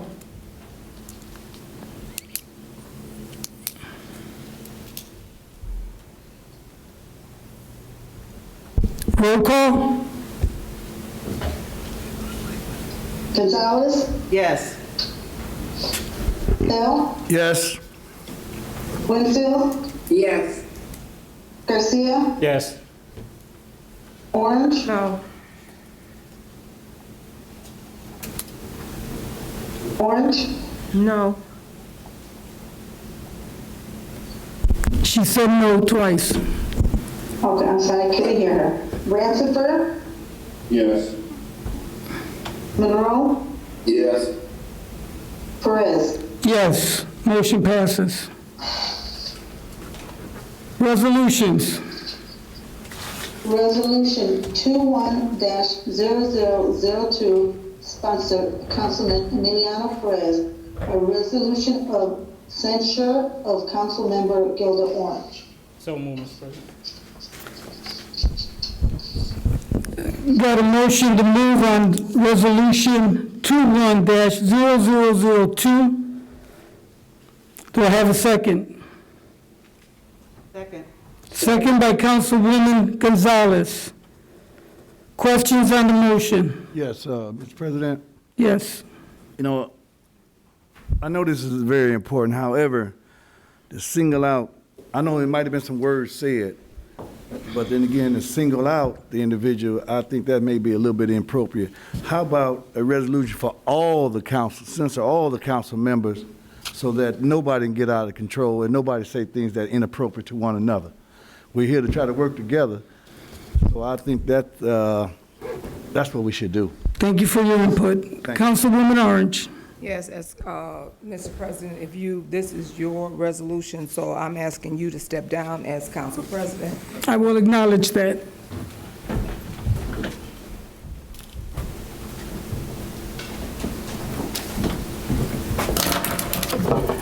Councilwoman Orange, you got the floor. I want to read my statement here. I believe that Resolution 21-0002 is an infringement on my First Amendment rights. I believe that Resolution 21-002 is trying to smear my reputation and my name. I am Gilda Orange, a very proud black woman who was elected by the 6th District residents. I would not embarrass myself my 6th District residents or my family. You will not stop me from expressing myself or stop me from speaking out. I am not your child, so you cannot reprimand me or chastise me. I never threatened you. I said what I said to you after a council meeting. You are the one that brought it public. I will always believe that if a person treats people bad, that bad will come back on them and they will get payback. And that's called karma. As far as religion, I would have never known whether you were an atheist or a Christian. You are the one that brought it up on this council floor when you told me that I was, that I wanted to carry the mayor's water, and that you were sure that I wanted to do that. You later apologized and said that the reason why you apologized is because you were a Christian. I was just repeating what you had said that you were. I was called a bitch by a firefighter, and he admitted in this council chambers that he called me that. I didn't hear you cry out on how a council meeting should be ran. The only person that spoke up for me that day was Councilman Terry Hill. A person can be very dangerous when they are acquiring and on a quest for power. This is not a dictatorship. I'm asking my council members not to vote for this, because you better remember what James Baldwin said. If they come for me this morning, they'll be back for you tonight. Any other questions on this motion and resolution? Councilman Perez. I'd like to respond. Councilwoman Orange states that I did say that she carried the water for the mayor, and then I apologized to her, and I did say that that wasn't a behavior that was that a Christian man should have. That's the difference, right? I apologized. I said that wasn't the behavior, and we all get heated. I never got an apology. I was told that the curse will fall upon my children and my grandchildren.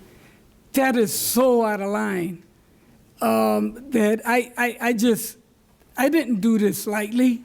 You don't treat your colleagues the way that you talk to people, Miss Orange. I don't know what to say.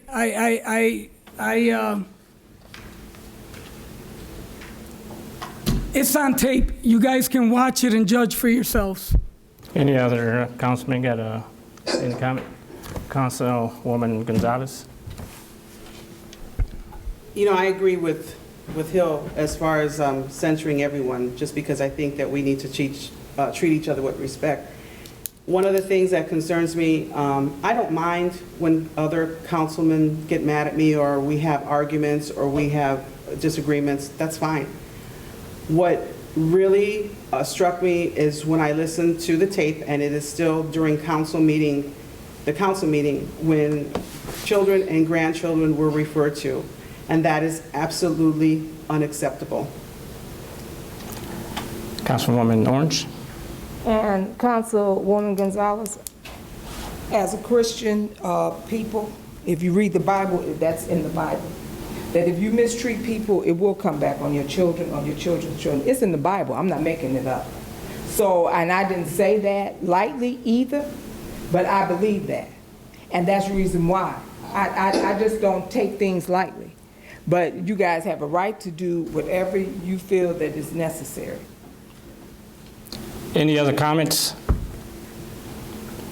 Yes, Councilman. Dwayne Rancifer. Councilman Rancifer. Yes, I just want to say, definitely, I believe, obviously, there's no room to put those type of statements in towards another council member, family, and kids and grandkids. And just to echo the comment, Councilman Hill and Councilman Gonzalez, I do believe it is necessary to put a censorship on all council members to ensure that no one moving forward is out of line. Any other comment? Yes, Councilman Hill. Yeah, Mr. President, because there's been a couple times I want to get out of pocket with someone, but I refrained myself and I didn't do that. And each and every day I come home, I try to pray before I come to this council meeting, that I make sure that I say the appropriate things to my entire council and each member, no matter what they say or how they do things towards me. I just want to do things right according to every one of us. Thank you. Any other comments? Ms. Perez? I just want to make everyone should note that she just doubled down on what she said. And you guys want to make it about censuring the whole council. The rules are already in place that give us the rules of conduct. That is what the censure is based on. And you didn't get any remorse from her other than doubling down that that's what she believes. And that she stands by her statements. And you guys want to talk about water and this. It's your vote ultimately, right? I just, as the person who was aggrieved, I felt important to submit it. You guys do with it what you like. Any other comments? Any other comments? One I want to make is that we have a code of ethics that we need to all follow. You know, we could agree to disagree, but when you cross that line, you're crossing that line. You shouldn't cross that line. The words that were said should never have been said, plain and simple. If they were said, apologies should have been given. Any other questions? Hearing none, roll call. Gonzalez? Yes. Bell? No. Winfield? Yes. Garcia? Yes. Orange? No. Ransiford? Yes. Monroe? Yes. Perez? Yes. Motion passes, Mr. President. Well, we can't go back once you go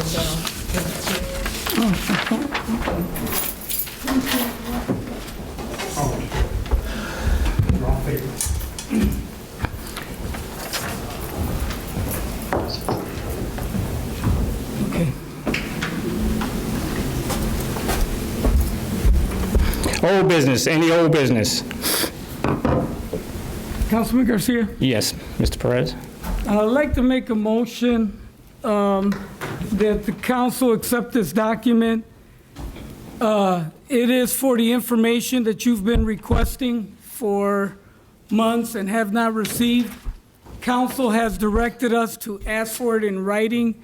So this document says, upon motion being made by councilperson, in this case, Emiliano Perez, properly seconded by whoever seconds it if it passes, passed by a majority vote of the Common Council pursuant to Indiana Code 36-4-5-3, which states that the mayor shall provide any information regarding city affairs that the legislative body requests, and then it itemizes the request information that we are seeking. So I make a motion that this be accepted by the members of this council. It's a request for information. Is there a motion made? Is there a second? Second. Second by Councilman Monroe. Any discussion?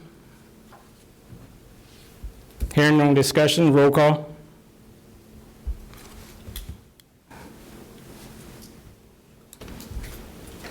Gonzalez? Yes. Bell? Yes. Winfield? Yes. Garcia? Yes. Orange? No. I'm sorry, Orange? No. Ransiford? Yes. Monroe? Yes. Perez? Yes. Any old business? Any old business? None, see none, hear none. New business? Any new business? Mr. President, Mr. Vice President. Yes, Some new business I'd like to say. Go ahead. When my committee for the schools speak, we only know the people we ask to speak, because we want to get the information directly from the horse, but I don't think that'll happen, because I was told that the school system is not to speak to us, but I'll deal with that another way. Thank you, Mr. President. Mr. Hill? Yeah, Mr. Monroe, well, we have the school board president here, because a lot of this stuff could be rumors. We can ask her that specific question. Well, it's like this. She's been told by the superintendent what's going on. We need the real people here that know that's making up the rules. This is why I said that. But I heard they won't let us speak. Okay. Any other new business? Any other? Yeah, I got one. If we could forward, we got Will here, Michigan and Guthrie. That stoplight has been taken out. Can we get a flashing stop sign there? Because people are just flying through there. So if we could get something put there. We have a fire station there also, that they have to watch out those cars just coming off a Klein or just coming off Michigan Avenue, just flying and not stopping. To see if that'll help. Mr. Perez? Yes, the redevelopment board, we had elected Loretta Parker to that position, and she has since declined it. So I would like to make a motion that we give it to the second person that had applied. What was that person's name? That's the, Vice President, planning is Fowler. Yeah, Ms. Fowler. Is that correct, Vivian? Yes. Okay, Ms. Fowler. So I'd like to make a motion. She was the only other applicant that we go ahead and give it to her. Motion was made by Councilman Perez to accept Ms. Fowler as what board? The redevelopment board. Is it Planning? Planning, I'm sorry. It's planning. Yes, the planning board. Is there a second? Second. Second by Councilman Hill. Any questions? Hearing no questions, roll call.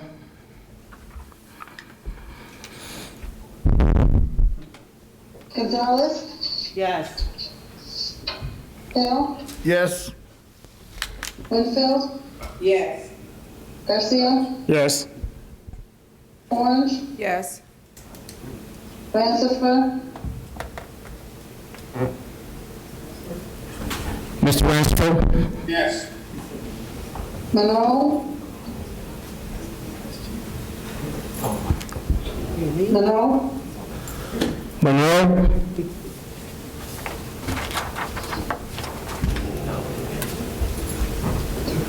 Perez.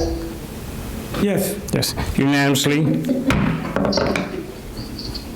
Any other new business? Any other new business? Not hearing none, we're going into public expression. Mr. Hill, can you have the clock, please? 3 minutes. How many do we have? 3. Count. Yeah, I do it.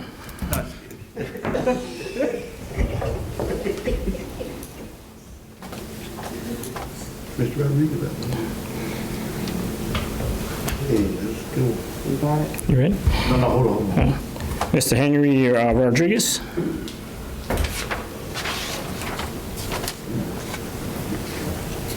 I got it, Mr. Hill. Go ahead. Henry Rodriguez. I want to speak on that resolution that was just passed. I've seen a copy of the resolution that all, in part, that all visitors, citizens, visitors, council members, city staff, and others be treated with the utmost respect and integrity. I got the minutes. I won't tell you when. I'm sure they'll recognize it. This is Val Gomez, city controller. In part, he says, if you don't like something, you can pull it out. Even then, even now, when you vote, you always vote no. You don't even say specifically why, you just vote no. You can pull anything out of there. Councilman Garcia, there is so much misappropriation going on. I'm not going to vote on any of the stuff. We are here for information. are we going to get it? Val Gomez, you make the statement that we are misappropriating? Yes, I think so. That's my opinion. To appropriate wrongly is one of the definitions of misappropriations. To appropriate wrongly for one's own use. To use illegally. That is what Councilman Garcia accused Val Gomez of doing, misappropriating. A few council meetings later, he was called out on that by Councilwoman Orange. Tell him, you got to be careful what you say, accusing Val of that. And the councilman says, Mrs. Orange, I don't know what you're talking about. Val Gomez, I did not accuse him of nothing. Now, move on from there. About a year and a half ago, there was one of the department heads up here giving the information that this particular councilman or the council asked for. He gave the information, one of the nicest guys you ever want to know. He gets up here and he says a prayer when he's called.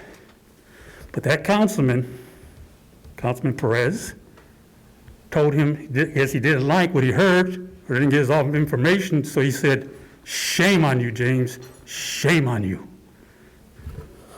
I guess this resolution only goes one way, only one way. When one councilman calls the city controller misappropriating funds, stealing money, and another council member calls department head, shames him here in public. 30 seconds. TV. What's good for the goose, good for the gander. This is not all I have. I'll be back. Any other public comment? Not hearing none. A motion to adjourn. So moved. Motion made by Councilman Perez. Is there a second? Second. Second by Councilman Hill. Roll call. Gonzalez, Yes. Bell, Yes. Brunto, Yes. Garcia, Yes.